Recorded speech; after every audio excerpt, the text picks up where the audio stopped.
बिस्मिल्लाहिर्रहमानिर्रहीम, अस्सलाम वालेकुम एंड गुड मॉर्निंग। मैं हूँ ईशा अदनान। मैं हूँ मोहम्मद जुनैद हलीम। सुबह खैर, उम्मीद है आपकी सुबह खैरियत से गुजर रही होगी और दिन का आगाज़ ना चाहते हुए भी हमें एक ऐसी खबर से करना पड़ रहा है जिसका डर तो था, लेकिन बिलाखिर वो कारनामा सर अंजाम दे दिया है पाकिस्तानी टीम ने। रवां साल से ही पाकिस्तान क्रिकेट टीम ज़वाल से दो चार तो थी, लेकिन अपने ही घर में इस तरह से शिकस्त होगी तारीख में पहली बार बांग्लादेश से क्लीन स्वीप हुआ है और टेस्ट सीरीज़ बांग्लादेश ने अपने नाम किया। यकीनी तौर पे वो अच्छा खेल पेश कर रहे थे, अच्छी क्रिकेट उन्होंने खेली है, मेहनत की है, उसका सिला उनको मिला है। लेकिन जो सिलसिला हमारे साथ हो रहा है, हमारे फैंस के साथ हो रहा है, शायद पाकिस्तानी फैंस ये डिजर्व नहीं करते। और जो पाकिस्तानी शायकीन क्रिकेट हैं इस वक्त वो इतने गम और गुस्से का इजहार कर रहे हैं, सोशल मीडिया के ऊपर भी तरह तरह के कमेंट्स जो उनकी जानिब से आ रहे हैं। लेकिन हमारी जो टीम है उनकी जो मुस्तकिल मिजाजी है वो भी कायम रही पूरे इस खेल के अंदर। हमने देखा कि उन्होंने कहीं पर भी ये सोचा नहीं है कि शायकीन क्रिकेट क्या सोचेंगे, उनको कितनी तकलीफ से गुजरना पड़ेगा, तो हम थोड़ा सा बेहतर खेल पेश करें।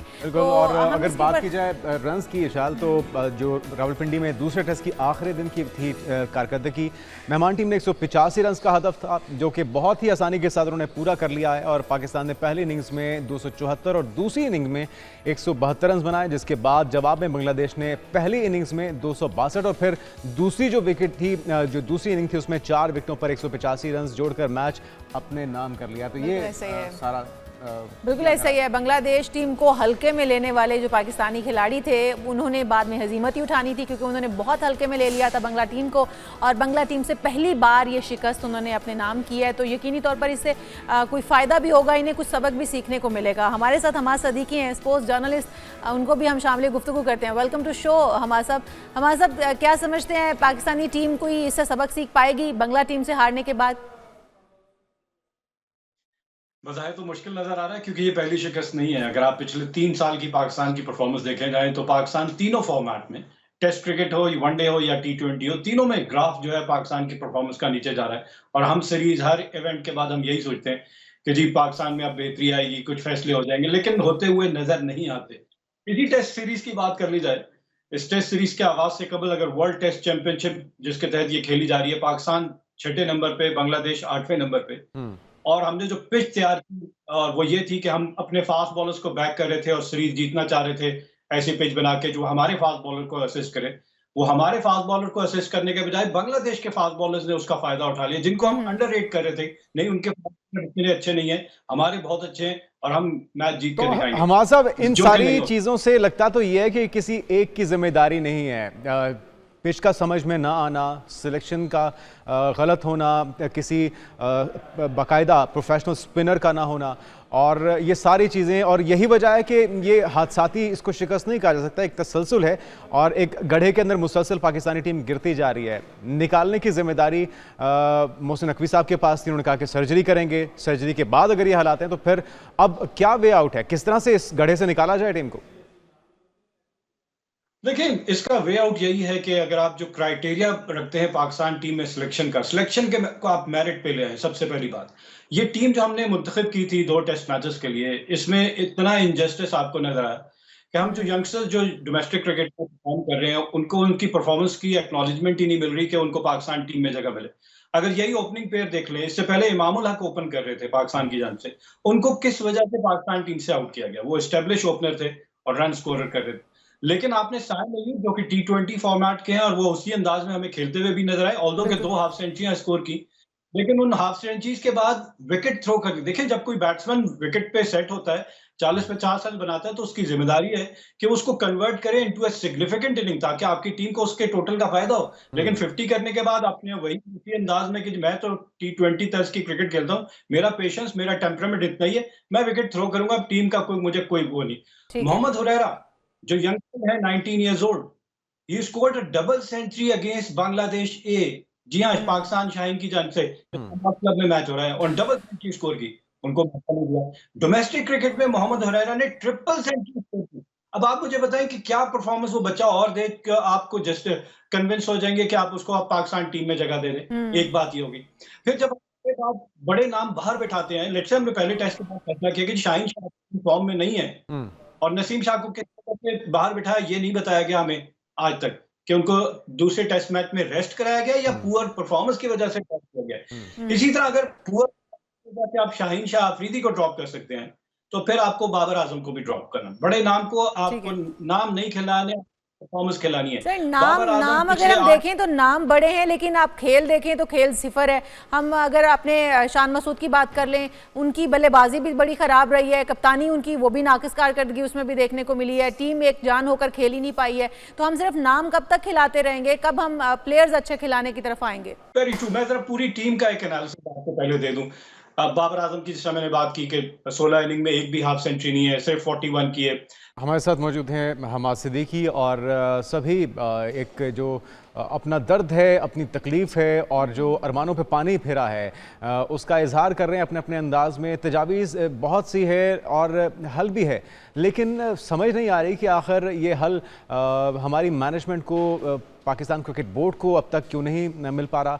और तबसरे तजिए हो रहे हैं और जिस सर्जरी की बात हो रही थी वो सर्जरी बंगला टीम ने बड़े अच्छे से कर दी वो सर्जरी अमली तौर पे ना तो हमें नजर आई है टीम के अंदर, ना वो इत्तेहाद या इत्तेफाक नजर आया है कि टीम खेल रही हो, पाकिस्तान के लिए खेल रही हो। इंडिविजुअली कोशिशें पहले, अच्छा पाकिस्तान के अंदर ही हमेशा मसला रहा है कि इंडिविजुअली खिलाड़ी अपनी ज़ात के लिए खेलते रहे, अपनी रैंकिंग को बेहतर करते रहे, ये अलमिया रहा है और उनकी रैंकिंग्स बेहतर भी होती रही हैं। लेकिन अब एक ऐसे क्राइसिस से पाकिस्तानी टीम गुजर रही है जिसके अंदर प्लेयर्स अपनी ज़ात के लिए भी नहीं खेल रहे, उनकी अपनी फॉर्म भी ठीक से दिखाई नहीं दे रही ग्राउंड के अंदर, चाहे वो तीनों फॉर्मेट्स के अंदर। अगर आप फील्डिंग की बात करते हैं, बैटिंग की बात करते हैं, बॉलिंग की बात करते हैं, तो ये किस तरह से मामला हल होगा? हमाद सिद्दीकी साहब मेरे ख्याल में हमारे साथ एक बार फिर से मौजूद है। हमारे साहब, अभी बांग्लादेश के साथ जो हमारी सुबह की होनी थी वो तो हो चुकी, लेकिन इसके बाद बारी है इंग्लैंड की और फिर चैंपियंस कप की भी बारी है, फिर पाकिस्तान ने दीगर ममालिक के दौरे भी करने हैं। तो क्या क्या चेंजेस होनी चाहिए? क्योंकि मोहसिन नकवी साहब तो ये कहते हैं कि 4-5 लोगों के गले में नहीं काट सकता और ना ही हमारे पास कोई ऑप्शंस हैं, तो फिर क्या तरीका होगा?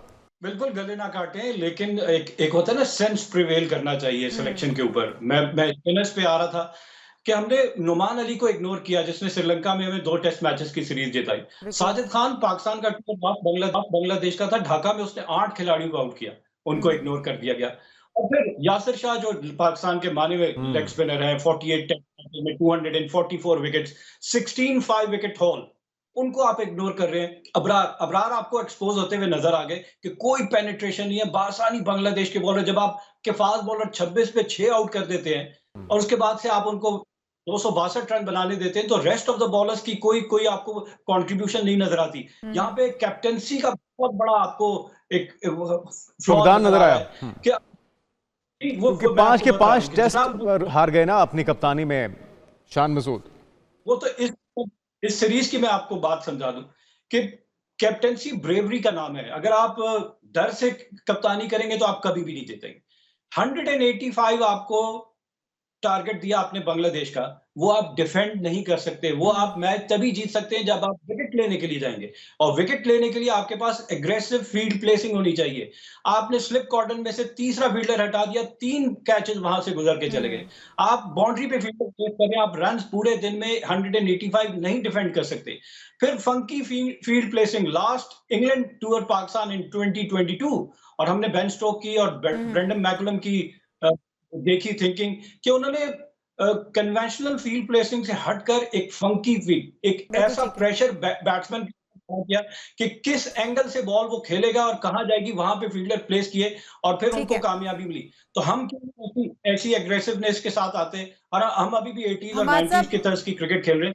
हमाद साहब, आप तो जो गेम खेल चुके, उसके बाद शिकस्त से भी 2-4 हो चुके, हम बात कर लेते हैं तब्दीलियों की, टीम में होने वाली तब्दीलियों के बारे में। जब हम बात करते हैं कि सर्जरी की ज़रूरत है, सर्जरी हो नहीं पाती है, तो इसके ऊपर कौमी टीम के जो साबिक चीफ सेलेक्टर हैं वसीम अकरम, वो भी ये कहते हैं कि बाबर आजम को सबसे ज़्यादा एतराज़ात होते हैं कि जब सिलेक्शन कमेटी जो है वो कोई नाम सामने देती है या रखती है तजावीज़ के इन लोगों को स्क्वाड में शामिल करना चाहिए, तो वो इस स्क्वाड के खिलाफ हो जाते हैं। क्या समझते हैं बाबर आजम की मुखालफत की वजह से स्क्वाड में तब्दीली नहीं कर पा रहे? देखिए, इस बात को एक और पाकिस्तान के फॉर्मर चीफ सेलेक्टर हैं मोहम्मद वसीम, उन्होंने भी हाईलाइट किया। तो मेरा उनसे यही सवाल है कि जब आप चीफ सेलेक्टर थे और आपको ये चीज नजर आ रही थी, या तो आप उसको ठीक करके जाते, और अदरवाइज आप अपनी टेन्योर में ही आपको रेजिग्नेशन देना चाहिए था कि नहीं जी ये कुछ हो रहा है, मैं इसके साथ नहीं चल सकता। जब आपने अपना टेन्योर खत्म कर दिया, 2 साल के बाद आप इस तरह की स्टेटमेंट दे रहे हैं, तो इस तरह की स्टेटमेंट देने का हमें कोई फायदा नहीं है। और अगर वसीम अकरम या कोई भी फॉर्मर ग्रेड ये जज कर रहा है कि नहीं टीम के अंदर ग्रुपिंग है, लॉबिंग है, पर्सनल लाइक्स एंड डिसलाइक्स हो रही हैं, तो आप उसको हाईलाइट करें ना। लेकिन आप हमारा सिर्फ साहब ये बात ये जो मोहम्मद वसीम साहब जो साबिक चीफ सेलेक्टर हैं उनकी तरफ से ये उज़्र पेश किया गया अपनी शायद गलतियों पे पर्दा डालने के लिए कि जी बाबर आजम रुकावट डालते थे, वो बहुत ज़िद्दी थे और वो सिलेक्शन पे एतराज़ करते थे। तो अभी कौन एतराज़ कर रहा है, सवाल ये पैदा होता है। और अभी क्या रुकावट है, सही सिलेक्शन क्यों नहीं हो पा रही? और साथ में फिर सवाल ये भी तो पैदा होता है कि अगर बाबर आजम परफॉर्म करेंगे तभी टीम रन बना पाएगी, और अगर वो रन नहीं बनाएंगे या आउट ऑफ फॉर्म हो जाएंगे तो फिर टीम के ये हालात होंगे। देखिए डायलेमा यही है हमारा कि हमने अब एक आध प्लेयर के ऊपर पूरी सीरीज को हम डिपेंड कर देते हैं। तो हमें पूरी जो बैटिंग ऑर्डर है 6 बैट्समैन, उसमें ऐसे आपके पास बैट्समैन हो कि एक नहीं चला तो दूसरा चलेगा, सबकी रिस्पॉन्सिबिलिटी, सिर्फ बाबर आजम की रिस्पॉन्सिबिलिटी नहीं है। अब्दुल्ला शफीक नहीं परफॉर्म करे, आप ये ना कहें कि हमने उनको रेस्ट करा, आप उन्हें बताएं और मीडिया को बताएं कि हमने इनको ड्रॉप किया है पुअर परफॉर्मेंस की वजह से, और उनकी रिप्लेसमेंट जिसको लेकर आ रहे हैं उसके स्टैट्स बताएं कि इसने ये परफॉर्म किया डोमेस्टिक में और ये खेलेगा। नेक्स्ट 1 महीने के बाद इंग्लैंड से पाकिस्तान की सीरीज है। अच्छा, इंग्लैंड हमें पता है कि बांग्लादेश से कहीं ज्यादा स्ट्रॉन्ग टीम है, और अगर फास्ट बॉलिंग का कंपैरिजन किया जाए तो कोई कंपैरिजन नहीं, England one of the best team in the world.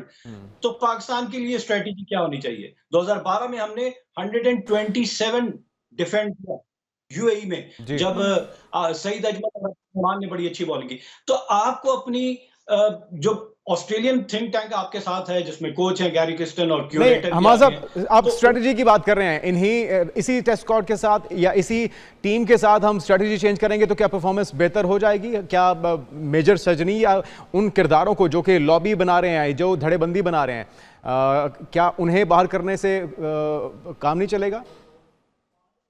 देखिए, आप स्ट्रेटेजी तब बनाते हैं जब आप दूसरी टीम को असेस करके अपनी स्ट्रेंथ के ऊपर स्ट्रेटेजी बनाते हैं। होम सीरीज की बात करें तो ये पाकिस्तान की होम सीरीज हमने देख लिया, fast pitches against Bangladesh we failed, चलें नहीं कामयाब हुआ। इंग्लैंड उससे भी ज्यादा अच्छी फास्ट बॉलिंग टीम है, तो हमें अब क्या करना है, इंग्लैंड के लिए स्पिनिंग पिचेस बनाएं और अपनी टीम में 3 स्पिनर्स को डालें। आप नुमान अली को वापस लेकर आए, आप साजिद खान को लाएं, आप यासिर शाह को लेकर आए। एक्सपीरियंस स्पिनर्स हमेशा मैच जिताएंगे। देखें, शकीबुल हसन कोई इतने अच्छे स्पिनर नहीं है, लेकिन एक्सपीरियंस है और उन्होंने पाकिस्तान के बैट्समैन को आउट करके दिखाया। तो आप अपने ट्रम्प कार्ड स्पिनर्स हो सकते हैं, उनको लेकर आए और ऐसी पिचेस बनाएं जहां आपके बैट्समैन कंफर्टेबल हो। ये आपने फास्ट पिचेस बना दी और आपके ही बैट्समैन उस पर ट्रैप हो गए और आप फिर सीरीज जो है वो हिस्ट्री में for the first time you have lost the series against Bangladesh. तो आपको अपनी स्ट्रेंथ के ऊपर, और फिर जब सिलेक्शन की बात की जा रही है तो ये तो प्लेयर आपको नजर आ गए कि फेल हो गए। इन सबको कहा जाए कि आपको पुअर परफॉर्मेंस की वजह से हम ड्रॉप कर रहे हैं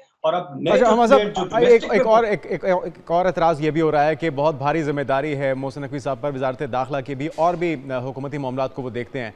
तो क्या एडवाइजर्स की एडवाइस देने से पीसीबी चलाई जा सकती है? आप नहीं समझते ये फुल टाइम जॉब है और जो हालात हैं इसके अंदर तो एक ऐसा बंदा चाहिए जो पूरी तरह से वक्फ हो इसको ठीक करने के लिए, इस बिगाड़ को ठीक करने के लिए? Very true. देखें, right man for right job, ये ऐसे नहीं कहा गया कि वो जिसका काम उसी को साझे। आप मैनेजरियल जॉब कर सकते हैं, लेकिन जो क्रिकेटिंग जितने भी इश्यूज हैं इसलिए उन्होंने वकार यूनुस को लेकर आए, लेकिन क्या वजह हुई कि उनको फिर सिर्फ मेंटोर ही बना दिया। लेकिन लॉन्ग टर्म पाकिस्तान को सोचना पड़ेगा, शॉर्ट टर्म का कोई फायदा नहीं है। अब आपको ये पता चल गया है कि हमारी क्रिकेट जो है वो जवाल पजीर है, अब इसको बेहतर कैसे किया जाए। कल मैं एक रेडियो पे शो कर रहा था, मुझे एक लिसनर, अब मैं हैरत होती है हमारे शायकीन ने क्रिकेट को कितनी अवेयरनेस है। उसने कहा T20 क्रिकेट जो है ना ये पाकिस्तान क्रिकेट को तबाह कर दिया। तो जो पाकिस्तान सुपर लीग है उसको T20 की जगह आप 50 ओवर्स का कर दें, वनडे का कर दें, तो आपकी क्रिकेट बेहतर हो जाएगी। मैंने कहा बिल्कुल सही बात करें कि बैट्समैन के टेम्परामेंट की बात हो रही है, बॉलर्स की फिजिकल फिटनेस की बात। आपने इस टेस्ट मैच में देखा मोहम्मद अली 7 ओवर करके अनफिट हो गए, दूसरी इनिंग में सेम केस विद शहजाद। शायद यही वजह है हमारी डोमेस्टिक क्रिकेट कमजोर होना भी एक बड़ी वजह साबित हो सकती है कि खिलाड़ी अपनी परफॉर्मेंस नहीं दे पा रहे। देखिए, हमने डोमेस्टिक क्रिकेट की परफॉर्मेंसेस को आगे मौका ही नहीं दिया। मतलब आप हुरैरा को, कामरान गुलाम को परफॉर्मेंस के बेस पे पाकिस्तान टीम में सिलेक्ट करते हैं, आप उनको 2 सीरीज से बेंच पे बिठा के रख रहे हैं और टीम में मौका ही नहीं दे रहे, क्योंकि बाबर आजम खेलेंगे जी, नाम खिलाना हमने, बेशक वो परफॉर्म करें या ना करें। और इसी तरह अब्दुल्ला शफीक परफॉर्म नहीं कर रहे, हमने खिलाना उनको। तो जब तक आप परफॉर्मेंस की बेस पे टीम में नहीं, देखिए मेरिट बहुत इंपॉर्टेंट है। दुनिया की सारी टीमें अच्छा परफॉर्म कर रही हैं कि जहां उन्हें नजर आता है कि उसकी रिप्लेसमेंट आ गई है, एक तो हर प्लेयर की रिप्लेसमेंट मौजूद होनी चाहिए। हम बेंच स्ट्रेंथ की जब बात करते हैं तो पूल ऑफ प्लेयर्स बढ़ा दें और हर करने को प्लेयर की बहुत कुछ है replacement और हर उम्मीद करते हैं कि ये सारी तजावीज़ जो आप भी दे रहे हैं और दीगर जो माहिरीन की तरफ से सामने आ रही हैं उस पर अमल हो सकेगा। अब सिर्फ बातों से काम नहीं चलेगा क्योंकि ख़राबी और नुकसान बहुत ज़्यादा हो चुका है। और वो टीम्स जिनको पाकिस्तान ने सिखाया, चाहे वो अफ़गानिस्तान हो, बांग्लादेश या दीगर, हमारे कोच सकलैन मुश्ताक साहब उनके बॉलिंग कोच थे, तो अगर वो टीमें इतना ज़बरदस्त परफॉर्म कर सकते हैं तो पाकिस्तान और अपनी वैसे जो बात हम वर्ल्ड कह क्लास रहे हैं ना कि हर प्लेयर का एक रिप्लेसमेंट होना चाहिए, तो उससे प्लेयर को एक इंकरेजमेंट ब्लैकमेलिंग का भी आप उससे बचत हो जाएगी। हमें खेलना है और उसके बाद बहुत शुक्रिया हमारे सिद्दीकी साहब हमारे साथ मौजूद थे। आगे बढ़ते हैं नाज़रीन, और खेल क्रिकेट का जनाजा तो निकल चुका है। उम्मीद करते हैं कि अब होश के नाखून लेंगे पाकिस्तान क्रिकेट बोर्ड भी, और जो आगे बहुत बड़े बड़े चैलेंजेस हैं उसका सामना करने के लिए अब वाकई में मेरिट पे फैसले करने होंगे। बिल्कुल जी, लेकिन एक और तूफान है जो कि पाकिस्तानी अवाम के ऊपर मंडला रहा है, उसकी बात करते हैं। IMF को पंजाब के अवाम के लिए जो ऐलान करदा बिजली का पैकेज है वो बर्दाश्त नहीं हुआ, इसके ऊपर हम बात करते हैं, लेकिन एक शॉर्ट ब्रेक के बाद आप कहीं मत जाइएगा, स्टे विद अस।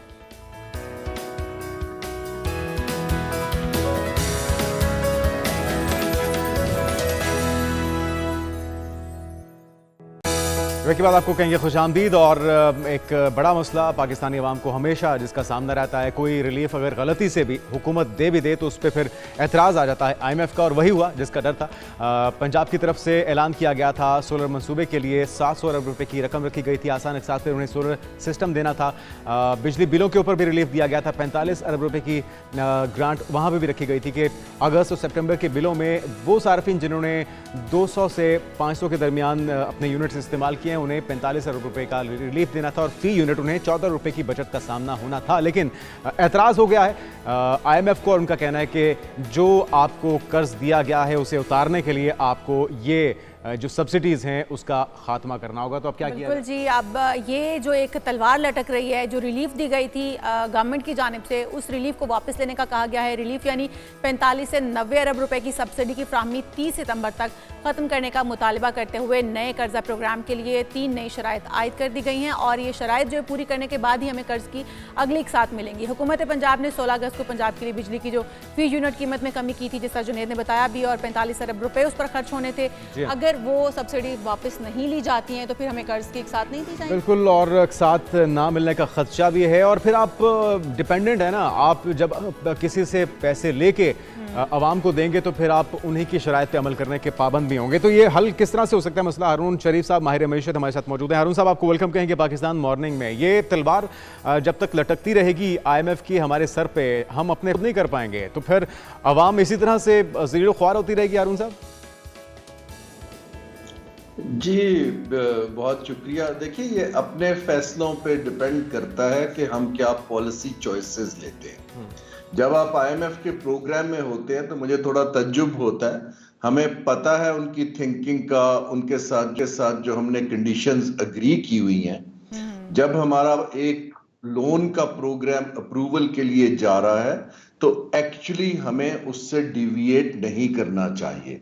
देखिए ना, क्योंकि जो भी वहां मैनेजर है उन्होंने बोर्ड को देना है कि हमने एग्री किया है। ये मैं आपको एक्सप्लेन करता हूं। IMF आपको ये नहीं कहता कि आप गरीब को सब्सिडी ना दें।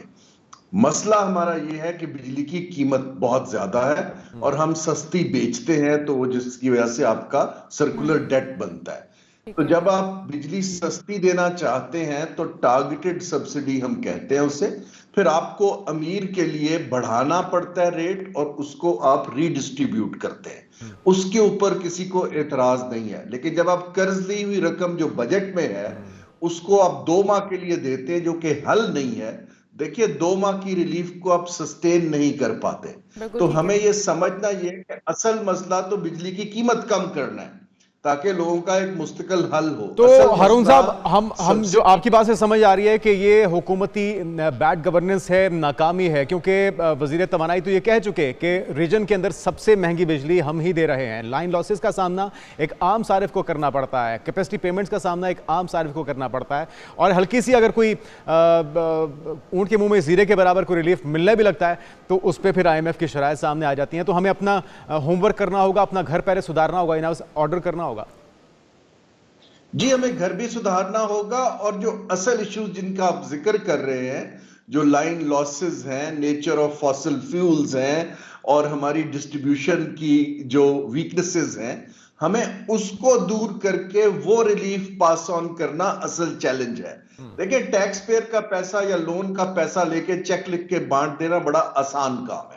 जो असल मुश्किल काम है रिफॉर्म्स के, हमें उसकी तरफ जाना है। और जब आप एक इंटरनेशनल लेंडर के पास 24वीं दफा जा रहे हैं, तो इकोनॉमिक टीम को इतनी समझ तो होनी चाहिए कि क्या करना है क्या नहीं करना है। हम जो है, होता यह है कि देखिए आईएमएफ के अंदर उसकी जो मुश्किल शराइत ये हैं कि हम इसको इकोनॉमिक्स में कहते हैं एक्सपेंशनरी स्पेंडिंग नहीं कर सकते, हमें बड़ा फिस्कल कंट्रोल रखना है। लेकिन जब हम एक्सपेंशनरी करते हैं, एमएनएस को लोन दे देते हैं, कैश ट्रांसफर्स करते हैं, ये जो आपने सोलर की भी बात की, हुकूमत का काम मुफ्त के कर्ज देना नहीं है टैक्स पेयर के पैसे से। हुकूमत का काम है मार्केट बेस्ड बैंकों को इंसेंटिव देना कि आप लोन दीजिए, हम आपका खर्चा कुछ कम करने की कोशिश करते हैं।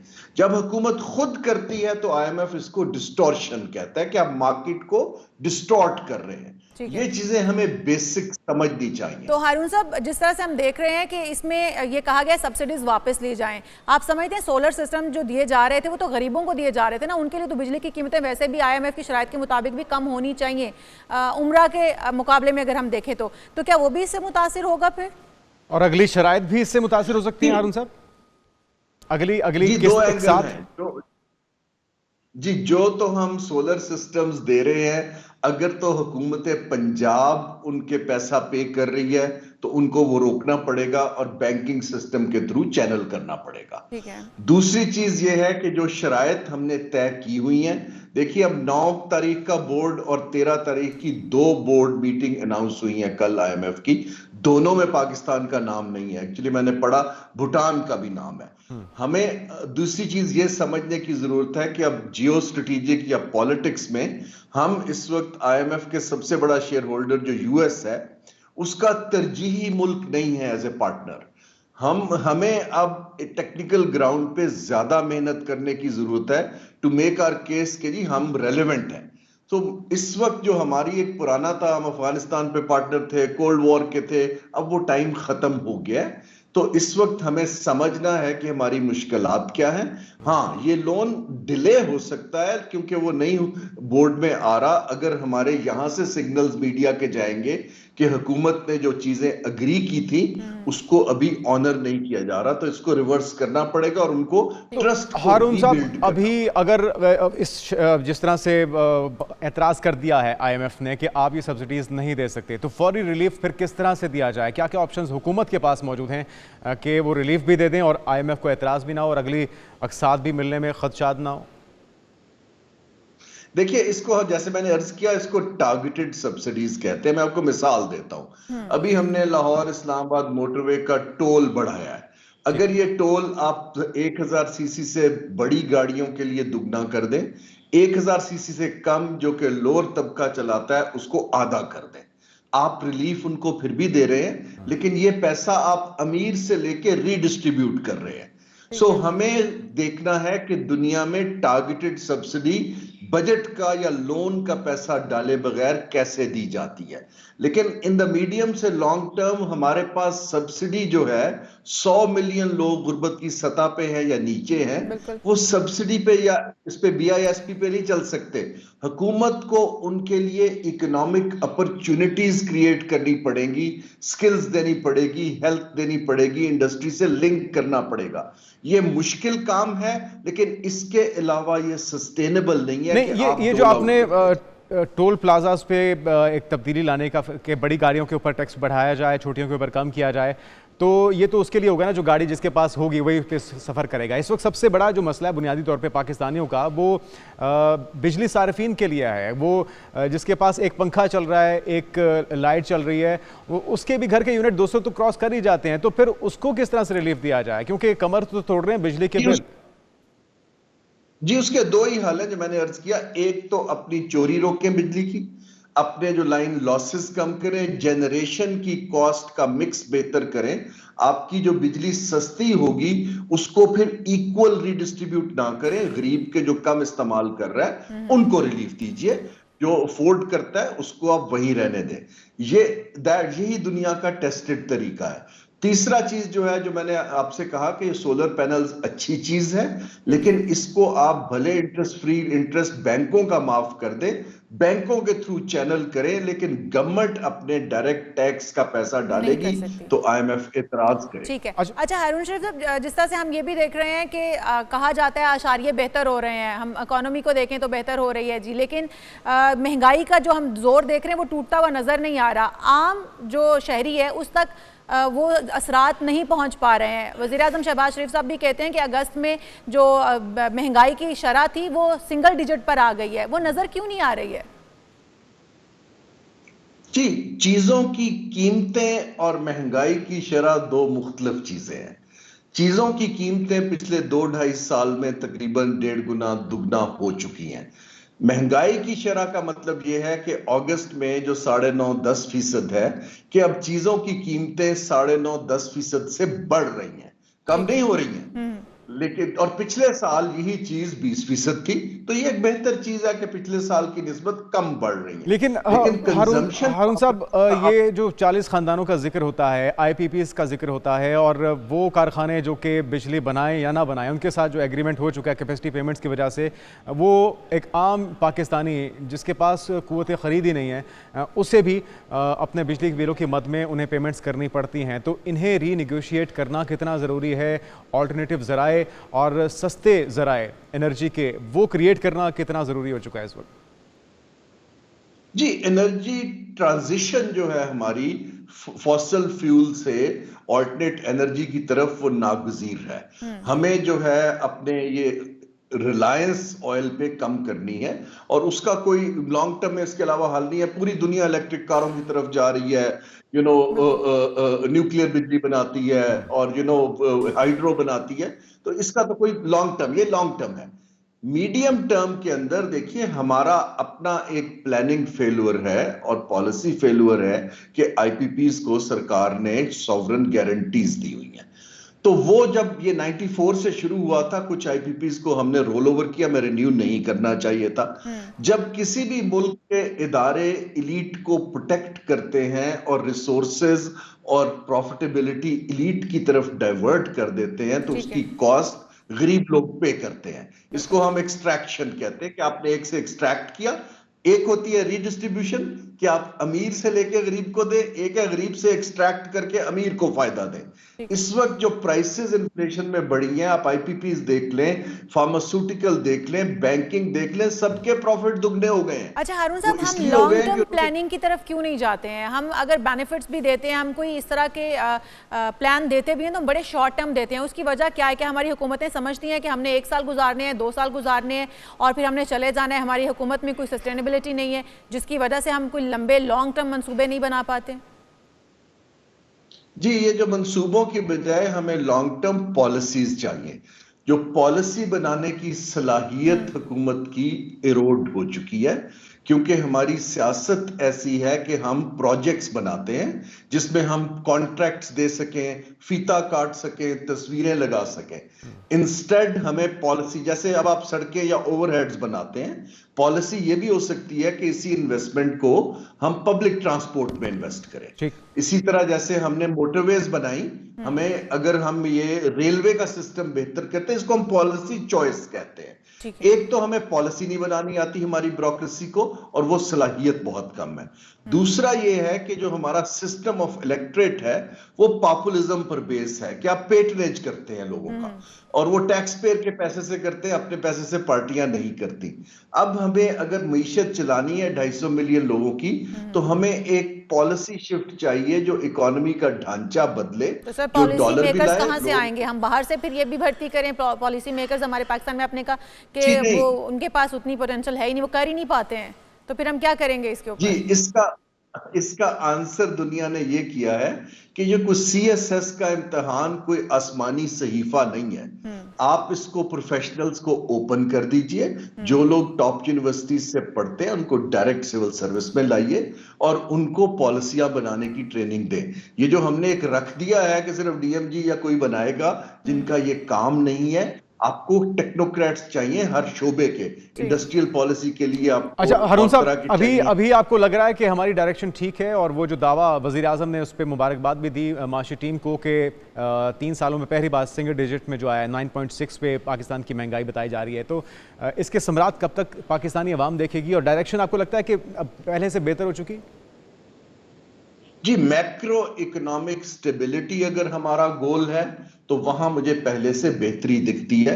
आपकी बैरूनी अदायगियों में भी कुछ तवाज़न बेहतर हुआ है, आपकी इन्फ्लेशन कम हुई है, शायद शरह सूद भी कम हो जाए। आपका दूसरा सवाल ज्यादा अहम है कि ये लोगों को कैसे ट्रांसलेट होगी। लोगों को ट्रांसलेट होगी जब आप एक इकोनॉमिक रिवाइवल की पॉलिसीज टेबल पे रखेंगे। हमें विनर्स पिक करने हैं, आईटी है, एग्रीकल्चर है, और वहां देनी है सपोर्ट, ना के जिन अनकंपेरेटिव हम इंडस्ट्री को सब्सिडीज और प्रोटेक्शन से सपोर्ट कर रहे हैं सालों से। हाथ खींचना पड़ेगा और वही रिसोर्सेज प्रोडक्टिव सेक्टर्स में डालने पड़ेंगे। ये मैं अर्ज कर रहा हूं, ये पॉलिसी शिफ्ट है जो प्रोग्रेसिव इकोनॉमीज करती है। बहुत शुक्रिया हारून शरीफ साहब हमारे साथ मौजूद थे, और उनका कहना है कि हमें मुश्किल फैसले करने पड़ेंगे और IMF की तलवार लटकी हुई है अगर आप कोई रिलीफ देने की कोशिश भी करेंगे। और इसकी वजह ये है कि ये वक्ती रिलीफ है, और जिस चीज़ को अगर हम समझ जाते हैं तो IMF जो आपको पैसा दे रहा है आपका सर्कल चलाने के लिए, सिस्टम चलाने के लिए, तो वो बहुत अच्छी तरीके से समझते हैं कि वक्ती रिलीफ है, और इसका ना तो पाकिस्तानी अवाम को दूरस्थ नताइज मिल सकेंगे, ना ही आपका जो छुटकारा है IMF से वो हो पाएगा, और इसे अल्टीमेटली आप कर्जे के जाल के अंदर फंसते चले जाएंगे। हम कुछ मजीद अहम खबरें जो है वो भी बिल्कुल हमारी अभी बात होगी मुख्तलिफ वबाई अमराज जिसका सामना है पाकिस्तानी अवाम को, और उसमें ख़ास तौर पर अगर बात की जाए मंकी पॉक्स की और डेंगू की, तो ये सरे फहरिस्त दिखाई दे रहा है। बिल्कुल जी, आज हम देखते हैं कि मुल्क में डेंगू किस शरह से फैल रहा है, और अपने जो मेहमान हैं उनसे ये भी जानेंगे कि रोकथाम और बचाव के हवाले से क्या कुछ जो है वो हमें करने की ज़रूरत है। बिल्कुल, रावलपिंडी और लाहौर में कुछ केसेस मजीद रिपोर्ट हुए हैं, और अगर देखा जाए मौसम, तो ये परफेक्ट मौसम है डेंगू की ग्रोथ के लिए। एक टाइम हमें याद है जिस वक्त पंजाब में बहुत ज़्यादा केसेस सामने आए थे डेंगू के, उसके बाद इस वक्त वज़ीर आला थे शहबाज शरीफ साहब, उन्होंने श्रीलंका से टीम भी बुलाई थी, और हंगामी बुनियादों पे जिस तरह से उस वक्त काबू पाया था, उस सिलसिले का तसलसल इस वक्त बहुत ज़रूरी है पूरे पाकिस्तान में। रावलपिंडी में डेंगू के मुसद्दिका केसेस की तादाद 80 हो गई है। इसी तरह सिंध में मजमूई तौर पर 643 ऐसे मरीज़ हैं जिनके नमूनों की तस्दीक हुई है, और मलेरिया या डेंगू बुखार में मुब्तला पाए गए हैं। इसी तरह से निगलेरिया का भी एक मरीज़ सामने आया, उससे उस मरीज़ की मौत भी वाक़ई हुई है। पहले पंजाब की और लाहौर की बात कर लेते हैं। बाबर डोगर साहब हमारे साथ मौजूद हैं, ब्यूरो चीफ लाहौर। बाबर साहब, लाहौर में कितने केसेस डेंगू के रिपोर्ट हो चुके हैं, और कितनी मुतारिक दिखाई दे रही है इंतज़ामिया के इसको बढ़ने से फौरी तौर पर रोका जाए? जी बिल्कुल, इस वक्त महकमा primary and secondary health care की जो रिपोर्ट है, उनका जो डाटा जो हर 2 दिन के बाद रिलीज होता है, उसके मुताबिक ये वो डाटा है जो सरकारी हॉस्पिटल और बेसिक हेल्थ यूनिट्स वहाँ से कलेक्ट किया जाता है। उसके मुताबिक लाहौर में पिछले 24 घंटों में 16 मरीज जो है आइडेंटिफाई हुए हैं। 16 डेंगू के मरीज आइडेंटिफाई हुए हैं पूरे पंजाब में, जिसमें से लाहौर में 1 है, रावलपिंडी में 13 है, फैसलाबाद में 1 है और लिया में 1 है। यानी कि रावलपिंडी में 13 सबसे ज्यादा डेंगू के मरीज आइडेंटिफाई हुए हैं। ये ऑफिशियल डाटा है, ऑफिशियल स्टैट्स है। उसके मुताबिक लाहौर में पिछले 1 हफ्ते में 69 डेंगू के अभी तक के पेशेंट जो हैं वो आइडेंटिफाई हो चुके हैं। लेकिन इसके साथ साथ मैं अगर इसका जो तकाबला है, इसको अगर पिछले साल के साथ का कंपैरिजन करूं, तो पिछले साल 371 केसेस इन्हीं दिनों में, यानी 1 हफ्ते में, इसी 1 हफ्ते में डेंगू के 371 मरीज आइडेंटिफाई हुए थे। 371 केसेस सामने किस तरह आए के थे। इंतजामात आप देख रहे हैं अस्पतालों में, क्या इकदाम किए गए हैं इसके हवाले से? क्योंकि हर साल इसी मौसम में डेंगू जो फैलता है, तो क्या इसके इकदाम पहले से देख रहे हैं आप हुकूमती सतह पर? देखिए, हॉस्पिटल में तो वहाँ पर वो एक अलहदा थे, उन्होंने हेल्थ के वहाँ पर एक जो वार्ड है आइडेंटिफाई किया हुआ है, बेड जो है आइडेंटिफाई किए हुए हैं इस तरह के पेशेंट्स के लिए। लेकिन डेंगू का जो तदारुक है, जो इमीडिएट मेजर्स ये है कि उसका जो लार्वा है उसको फौरी तौर पर तल्फ किया जाए। तो इस हवाले से देखा जा रहा है कि 3 डिपार्टमेंट्स हैं जिनका आपस में कोऑर्डिनेशन है, जिस तरह से एनवायरनमेंट डिपार्टमेंट है, सिटी डिस्ट्रिक्ट गवर्नमेंट है, और प्राइमरी हेल्थ एंड सेकेंडरी जो डिपार्टमेंट है, इनका आपस में अच्छा कोऑर्डिनेशन है। कोऑर्डिनेशन है। और इसके साथ साथ इनका जो एंटी डेंगी जो स्क्वाड है वो बड़ा एक्टिव है। लोगों ये डेंगू जो है ये साफ पानी में पाया जाता है, तो यहाँ पर हो ये रहा है कि बेसिक जो मैयर यही होती है कि जो साफ पानी है वहाँ पर लार्वे को बनने ना दिया जाए। ये बाबर तो इस हवाले बाबर से साहब ये जो बताइए स्क्वाड जरा कि हमने माजी में देखा कि फौरी तौर पे मुतहरिक होती थी इंतजामिया, स्विमिंग पूल्स को बंद कराया जाता था, टायर पंक्चर के जो शॉप्स हैं वहाँ पे क्योंकि वहाँ पे इकट्ठा किया होता है पानी, तो इन चीज़ों पर नज़र रखी जा रही थी। क्या इस हिसाब से इस पे काम हो रहा है? साथ में स्प्रे मुहिम भी शुरू की जाती थी, हेल्पलाइन मुतारिफ कराई जाती थी कि गली मोहल्लों में जहाँ पे ज़रूरत है स्प्रे नहीं हुआ वहाँ पे स्प्रे करवाया जाए, तो इस हवाले से कोई हेल्पलाइन मुतारिफ कराई गई अभी तक? जी बिल्कुल, हेल्पलाइन भी मुतारिफ कराई गई। उसके साथ साथ जो इसका जो एंटी डेंगू स्क्वाड है वो भी खासा एक्टिव रहा। जहाँ जहाँ पे उनको कंप्लेंट्स होती थी वहाँ वहाँ जाके रेड भी करते रहे। उसके साथ साथ जो शिकायत जहाँ मिलती रही हैं वहाँ पर भी फौरी तौर पर एक्शन भी किया गया। बहुत सारे लोगों को जुर्माने भी किए गए। वो तमाम ऐसी जगह जहाँ पर साफ़ पानी पैदा हो सकता है या है।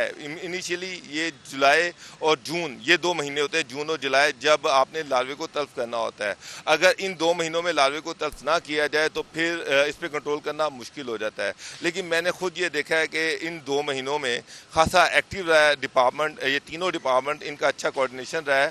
और इसी वजह से अगर पिछले साल के साथ कंपैरिजन किया जाए तो इस दफ़ा डेंगू के निस्बतन कम केसेस सामने आ रहे हैं। जिस तरह से लाहौर में अगर मैं देखूं तो अभी पिछले 24 घंटों में 1 केस आया है। ठीक है, लेकिन ये केसेस बढ़ तो सकते हैं, 6 केसेस इंतजामिया को फौरी तौर पर इकदाम करने होंगे। बाबर आपसे मजीद भी बात करेंगे। हमारे साथ मौजूद हैं डॉक्टर कैसर सजाद, ENT स्पेशलिस्ट हैं। वेलकम कहेंगे। पाकिस्तान मॉर्निंग में निकलेरिया के केसेस भी आ रहे हैं, डेंगू के भी आ रहे हैं, तो पहले तो निकलेरिया से मुतालिक बताएगा कि ये किस कदर ख़तरनाक मर्ज़ है, किस किस एहतियात से इसे बचा जा सकता है और उसकी फैलने की वजूहात क्या है?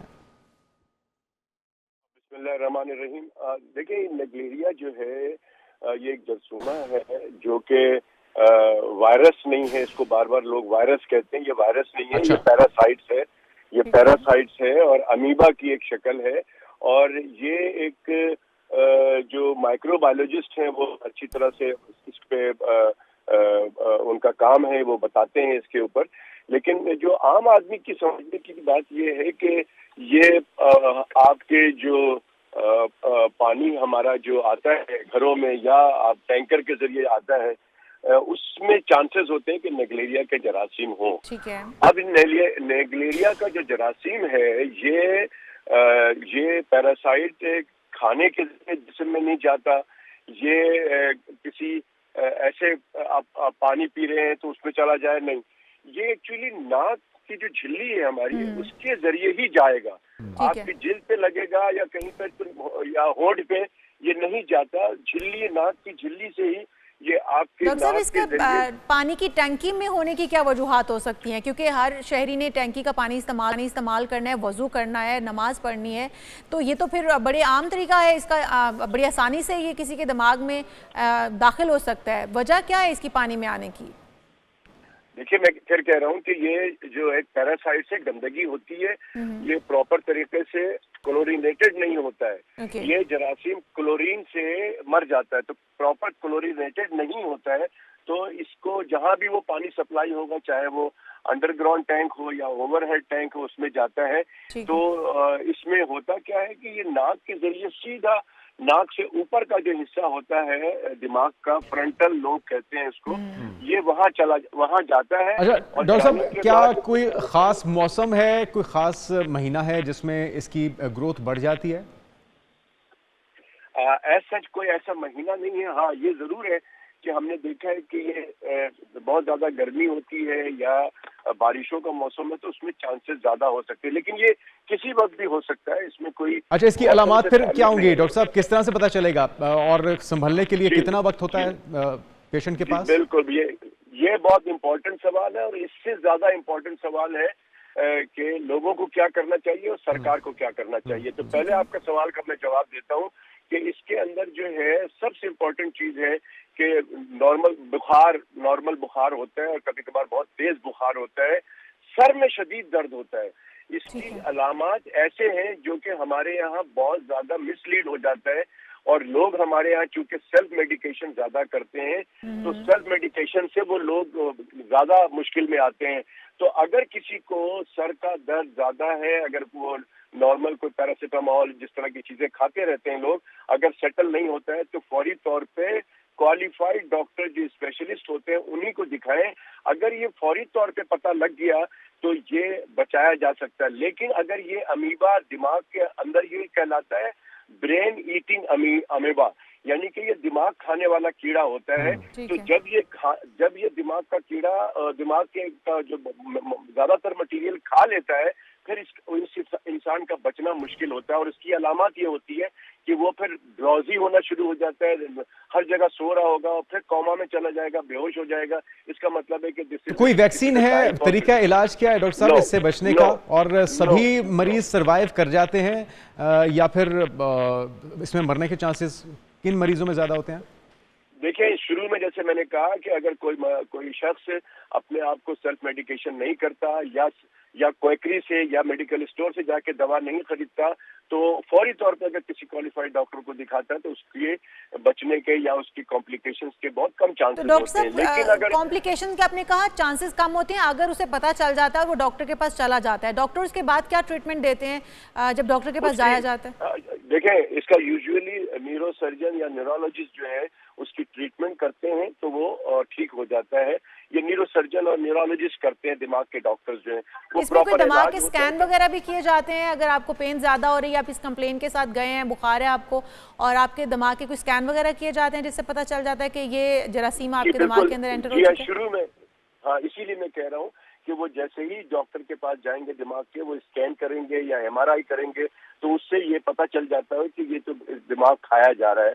तो उसके बाद वो डिपेंड करता है कि डॉक्टर असेस करता है कि कितना % दिमाग खा लिया गया है, तो उसी हिसाब से उसकी ट्रीटमेंट हो जाती है। बचा कैसे जा सकता है? आपने कहा कि हुकूमती सतह पर क्या किया जाना चाहिए और बचा कैसे जा सकता है? बिल्कुल this is an important question. उसका जवाब ये है कि हुकूमत को चाहिए कि सिर्फ और सिर्फ क्लोरीनेटेड वाटर सप्लाई करें। हमारे यहाँ सिस्टम बिल्कुल नहीं है। जो क्लोरीन मिला पानी अगर सप्लाई किया जाए तो ये जरासीम खत्म हो जाएगा, इसका कोई चांस नहीं। अच्छा डॉक्टर साहब, आपने सेल्फ मेडिकेशन की भी बात की है कि अगर शक पड़े किसी शख्स को कि उसको निकलेरिया का मर्ज हो गया है तो क्या सेल्फ मेडिकेशन पॉसिबल हो सकती है? सेल्फ मेडिकेशन वो जो भी ले ले अपनी मर्जी से दवाइयाँ।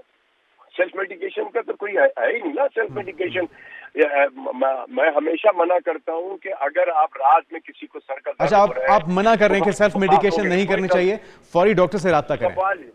सवाल ही पैदा नहीं होता है कि मैं यही कह रहा हूं कि एक दफा 2 दफा कोई आपने दवा खा ली अगर रात के वक्त, सुबह अगर वो प्रॉब्लम रहता है तो जरूर जाके दिखाएं। तो डॉक्टर साहब, ये स्विमिंग के पानी में तो नहीं पाया जाता होगा क्योंकि क्लोरीन बहुत ज्यादा होता है स्विमिंग पूल्स के अंदर? बिल्कुल स्विमिंग में बहुत सारे केसेस आए हैं कि हिस्ट्री आई है कि स्विमिंग करते थे और उनको ये प्रॉब्लम हुई और इंतकाल कर गए। स्विमिंग में डाइविंग नहीं करनी चाहिए। डाइविंग करते हैं तो ऊपर चला जाता है। लोग जो नहाते हैं उनको चाहिए कि नाक के अंदर उंगली ना डालें, बार बार जो है पानी के साथ उंगली डालते हैं तो उससे उसके। लेकिन डॉक्टर साहब, जिसने वुजू करना है उसके लिए तो फिर जरूरी है कि आप नाक में पानी डालें। बिल्कुल आप वो डालें, लेकिन फिर वो मसला तो रहेगा, लेकिन एहतियात करें उसके हर चीज का। लेकिन डॉक्टर साहब, स्विमिंग पूल के पानी के अंदर हम देखें क्लोरीन की मिकदार बहुत ज्यादा होती है। आपने कहा क्लोरीन अगर डाली जाए तो उससे ये मर जाते हैं। नहीं, बिल्कुल मैं कह रहा हूँ, लेकिन आप कैसे कह सकती हैं कि ये जो क्लोरीन की तादाद ज्यादा होती है, ये हर जगह पे होती है। बहुत सी जगहों पे क्लोरीन की तादाद कम होती है, नाम के होते हैं, इसीलिए उसमें से केसेस आए हैं। और दूसरी बात ये है कि सबसे इम्पोर्टेंट मैसेज आपके जरिए देना चाहता हूँ कि देखिए, अपने घर के अंडरग्राउंड टैंक में 3000 गैलन का अगर पानी आपका है टैंक, तो उसमें कम से कम 3 टैबलेट क्लोरीन की आती है, बाकी दिखती है, 3 टैबलेट डाल दें। दूसरी बात ये है कि हर इदारा जितने भी, मैं चैलेंज से कह सकता हूँ, अस्पताल हो, ऑफिस हो, मस्जिद हो, कहीं पर भी पता नहीं सालों से टंकी नहीं धुलती है। साल में एक दफा टंकी जरूर धुलनी चाहिए। अंडरग्राउंड टैंक और ओवरहेड टैंक को जरूर सफाई करा लेना चाहिए और उसमें क्लोरीन की टैबलेट डाल देना चाहिए, तो आपकी प्रिवेंशन हो जाएगी। ये हम आवाम की जिम्मेदारी। बहुत शुक्रिया। डॉक्टर कैसर सजाद हमारे साथ मौजूद थे। और इन अमराज से, इन बीमारियों से, इन जरासीमों से बचा जा सकता है अगर एहतियात की जाए, अपनी जिम्मेदारी पूरी करे और आवाम एहतियात करे। हुकूमती सतह पर जितनी भी टैंकीज़ हैं उनके अंदर क्लोरीन की मिकदार बढ़ा दी जाए तो इस जरासीम से बचा जा सकता है। अदरवाइज फिर जब वो दिमाग पर अटैक कर लेता है तो उससे बचना बहुत ही मुश्किल है। ब्रेक ले लेते हैं। ब्रेक के बाद दीगर इश्यूज़ पे बात होगी। हमारे साथ रहिए। Stay with us.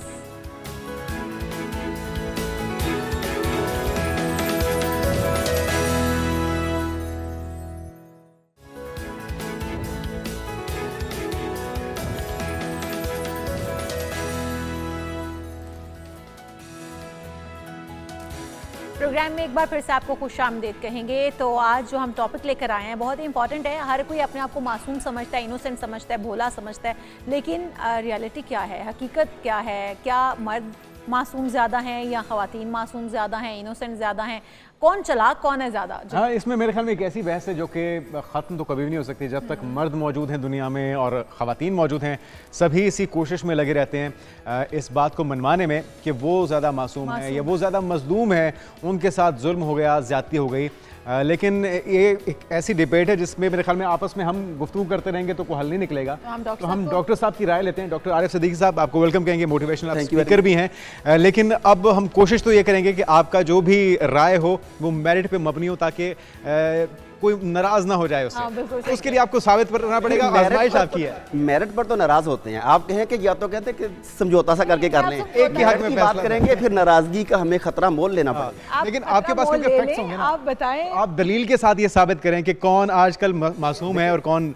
वैसे तो अगर आप मुझसे पूछें तो मैं तो यही कहूंगा कि मर्द मासूम है। अच्छा। लेकिन चूंकि मैंने घर वापस जाना है, बेगम भी टीवी देख रही है, तो मुझे ये कहना पड़ेगा कि ख्वातीन मासूम है। देखिए ये आपने फिर कोई मेरिट पे फैसला नहीं किया, डिप्लोमेटिक है आपने ना, फैसला किया। ये मसलहतन फैसला है। अपने हाँ, प्रेशर लेकिन अगर मेरिट की बात करें, मेरिट की भी बात नहीं करें, अगर लॉजिकली देखें तो आप किसी एक को भी खता से पाक नहीं करार दे सकते। कुछ जगहों पर मर्द हजरात बहुत भोले भाले से निकलते हैं और कुछ जगहों पर ख्वातीन भोली भाली निकलती हैं, लेकिन कोई भी मुकम्मल भोला नहीं होता। अपनी ज़ात की हद तक सब पूरे होते हैं। अगर आप मुझसे वन लाइनर पूछे ना कि मासूम कौन होते हैं, तो मैं कहूँगा जो भी पैदा नहीं हुए या जो 100 साल पहले फौत हुए।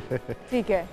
इस वक्त जितने भी लोग मौजूद हैं, आप किसी को ये नहीं कह सकते कि ये बिल्कुल खता से पाक है, मासूम है, भोला है। मुझे एक लतीफ़ा याद आ गया कि किराने की दुकान थी पास दो, तो एक आदमी का बच्चा वहाँ पे दूसरे की दुकान से सामान उठा के ना अपनी दुकान में फेंक रहा था। ठीक है। वो चीनी उठाई अपनी दुकान में फेंक दी, दाल उठाई अपनी दुकान में फेंक दी। तो बच्चे को भी इतनी समझ थी। बच्चे को समझ थी। तो दुकानदार जिसका माल उठाया जा रहा था, उसने उससे कहा कि इस बच्चे को रोको। कहता है ये पागल है, इसे मैं क्या रोकूं? तो वो कहता है अगर पागल है तो तुम्हारी दुकान से सामान उठा के मेरी दुकान में क्यों नहीं फेंकता? कहता है पागल है, अहमक नहीं है। बिल्कुल ठीक है। अच्छा, एक तो इतना अपनी जात की हद तक वो भी पूरे होते हैं। बिल्कुल ठीक है। एक तो होता है कि मासूम होना, भोला होना, एक होता है बेवकूफ़ भी होना। तो ये इसमें कितना डिफरेंस है दोनों तीनों चीज़ों में, भोलेपन में और बेवकूफ़ होना या भोला होना? मैं एक्चुअली ये कहूँगा कि जिन लोगों को आप समझते हैं ना कि वो भोले हैं, actually they are playing dumb game. वो अपने आप को भोला के बेवकूफ़ साबित करके आपसे कुछ ना कुछ बेनिफिट्स लेना चाह रहे हैं। जैसे ही कि आदमी जानबूझ के आपको ये पोज करे कि मैं बड़ा भोला सा हूँ, मैं डम्ब हूँ, तो आप तैयार हो जाएं कि अब आपके साथ हाथ होने वाले हैं। सही है। You should be alert.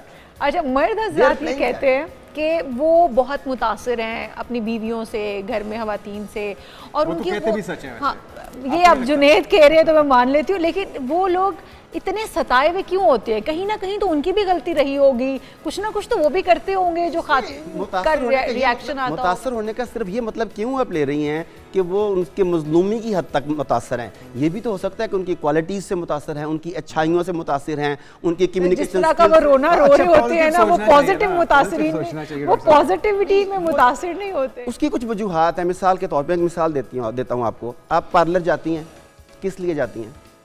खूबसूरत होने के लिए? नहीं, इनसे पूछा आप तो ना बने। के लिए। पार्लर तैयार होने के लिए जाती हैं, अच्छा बनने के लिए। और मजे की बात है, पार्लर जाने के लिए भी तैयार होती हैं। अब बंदा सारी पीटेगा अपना कि यार ये मैं क्या कर रहा हूँ। मतलब आप तैयार हो रही हैं, किस लिए? पार्लर पार्लर क्यों जा रही हैं? तैयार होना है जाके। ये क्या बात हुई?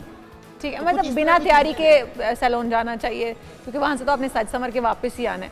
अगर आप वापस आ रहे हैं वहाँ से और शौहर की आगे से कोई तनकीद और कोई ऐसी बात सुनने को मिल गई है, तो वहाँ पर बताइएगा मासूम कौन था, शौहर या बीवी? क्योंकि बीवी उसके बाद रिएक्शन तो देगी। इसमें मासूमियत कहाँ से आ गई? आप बात को बिल्कुल डिफरेंट साइड पे लगी हैं। देखें, खातून तैयार होके आई है, हस्बैंड ने उसे अप्रिशिएट किया है या हस्बैंड ने उसे अप्रिशिएट नहीं किया, ये तो दोनों के मिजाज का डिफरेंस है।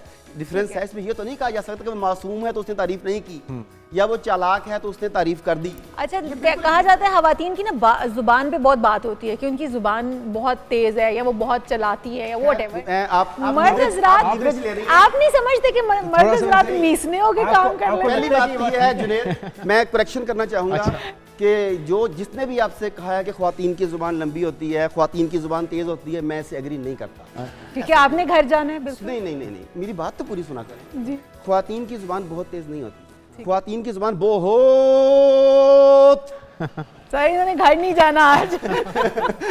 नहीं, वो बहुत बड़ा रिस्क ले रहे हैं, क्योंकि हमने उनसे पहले कहा था कि फैसला आपने मेरिट पे आपने कहा था मेरिट। अच्छा डॉक्टर साहब, एक चीज़ ये है कि मासूमियत की बात होती है, तो इसमें भी तो कोई दो राय नहीं है कि जो मासूम होता है नेचुरली, हकीकत पर मबनी, तो उसका लोग नाजायज़ फ़ायदा भी उठाते हैं, बिल्कुल ऐसे ही। तो एक्सप्लॉइट भी इस सोसाइटी में रहना उसके लिए मुमकिन ही तो नहीं। ये वैसे इस चीज़ से फिर बचना भी चाहिए। देखिए, स्मार्टनेस जो है ये एक स्किल है, सीखा जा सकता है। अगर मैं भोला हूँ एक मामले में, मुझे वो नहीं आता, मैं उसमें भोला हूँ, मैं मासूम, मुझे पता नहीं है, किसी और मामले का मुझे पता है, तो मुझे उस फील्ड में कदम रखना चाहिए जिसमें मैं बेवकूफ़ या अहमक नहीं हूँ, मुझे एक्सप्लॉइट नहीं किया जा सकता। मुझ में इतनी कॉमन सेंस तो होनी चाहिए। अगर आप दोनों अभी मेरे साथ किसी गांव में चले जाएं और मैं पूछूं ये फसल कौन सी है, ये पत्ता कौन सा है, तो आप बड़े इनोसेंट, मासूम, भोले अच्छा, भाले एक चीज़ ये भी है कि एक बंदा जो समझ रहा है कि उसके साथ ज़्यादती हो रही है या कोई उसके सामने नाहक बोल रहा है या उसको डांट डपट कर रहा है, वो उसको जवाब देने की इस्तात भी रखता है, लेकिन वो अखलाकियात की वजह से, अपनी तरबियत की वजह से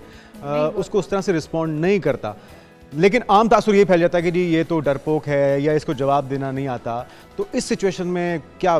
देखिए, जब आप जवाब नहीं देते तो बेसिकली आप अपना सेल्फ कंट्रोल शो करते हैं। मैं इस वक्त जवाब दे सकता था, मुझे इसके नताइज अवाकिब का पता था कि इस सूरत में बात कहाँ से कहाँ तक चली जाएगी। वो आग पहले जल रही थी, मैंने उसे फ्यूल ऐड नहीं किया, तो basically I showed my control. ये ज़ब्त नफ्स है मेरा कि मैं कंट्रोल कर सकता हूँ, तो मैं मजबूत हूँ, मैं डम तो नहीं हूँ। हाँ, अगर आप मुझे ट्रिगर कर लें, आप मुझे जानबूझ के ऐसे फिक्रे बोल लें कि इसे गुस्सा दिलाना है और मैं गुस्से में आ जाऊं, तब आप कहेंगे ये जज्बाती शख्स डम्ब है, बेवकूफ़ है। जो कंट्रोल करता है वो कभी भी डम नहीं होता। बिल्कुल ठीक। क्योंकि हमें तो, हमारा तो मजहब भी यही तालीम देता है ना कि आपने गुस्से को कंट्रोल करना है, गुस्सा हराम लेकिन है। गुस्से को कंट्रोल करने का कहा गया, लेकिन ये नहीं कहा गया कि आप जुल्म, जबर या इस तरह की कोई भी चीज़ ज़्यादती बर्दाश्त करें। उसके लिए आपको कहा गया कि आप अपने लिए खड़े हों, अपने राइट के लिए तो आप जवाब दें, आप बोलें।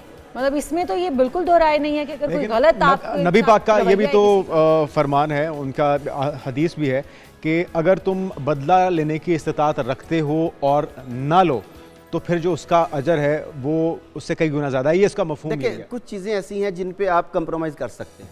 आपने मेरी ज़ातियात पर की हमला किया, मैंने बर्दाश्त कर लिया, ताकत रखता था, मैंने कुछ नहीं कहा, मैंने सब्र किया, ये कोई और चीज़ है। लेकिन कुछ चीज़ें, जैसा कि मैडम ने कहा, कुछ चीज़ें ऐसी हैं जिन्हें माफ़ नहीं किया जा सकता।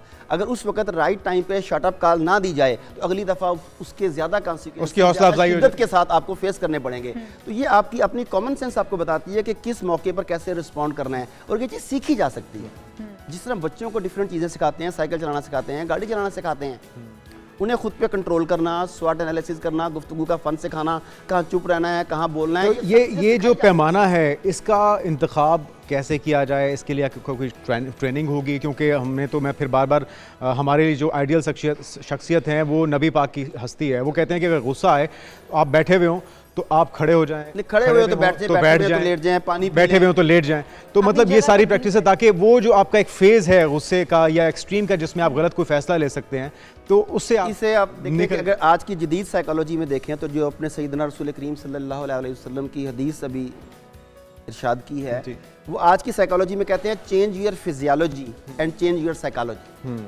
कि गुस्सा आपको खड़ी पोजीशन में था, फिजियोलॉजी खड़ी थी, आप बैठ के, you change your physiology and it change your psychology. बैठे हुए थे, आप लेट गए, you change your physiology and it change your psychology. तो इसका बाकायदा ये इफेक्ट है, ये एक टेक्निक है। इस तरह की और कई टेक्निक्स हैं। फिर आप उस आदमी की तनकीद को कैसे ले रहे हैं, वो आप उसे इस्लाह के तौर पर ले रहे हैं या आप उसे तमस्खर के तौर पर ले रहे हैं, ये भी तो आप पर डिपेंड करता है ना कि रिफ्रेम, आप लफ्ज़ों को रिफ्रेम कैसे करते हैं। तो बच्चों को कम्युनिकेशन सिखाई जानी चाहिए, ख्वातीन को, मर्दों को, ताकि एक दूसरे को एक्सप्लॉइट करने की बजाय एक दूसरे के हाथों में हाथ दे के सफ़र पूरा किया जाए। बिल्कुल सही। अच्छा, ये जो जंग है अपने आप को मासूम साबित करने की, आपको लगता है कि इसका कहीं इख्तिताम होगा? कोई ऐसा फेज आएगा, कोई ऐसा वक्त आएगा जिसमें दोनों मुत्तफिक हो जाएं कि जी इस सिचुएशन में ये मासूम है और इस सिचुएशन में एक ही आदमी, एक ही आदमी यक वक्त मासूम हो, वक्त जालिम होता है। एक मिसाल देता हूँ, एक घर को फ़र्ज़ कर लें कि शौहर बीवी के हकूक़ का बहुत ख्याल रखता है, उसकी अंडरस्टैंडिंग बहुत अच्छी है, वो उसकी बात मानता है कि मेरी बीवी है, मुझे इसके साथ चलना है।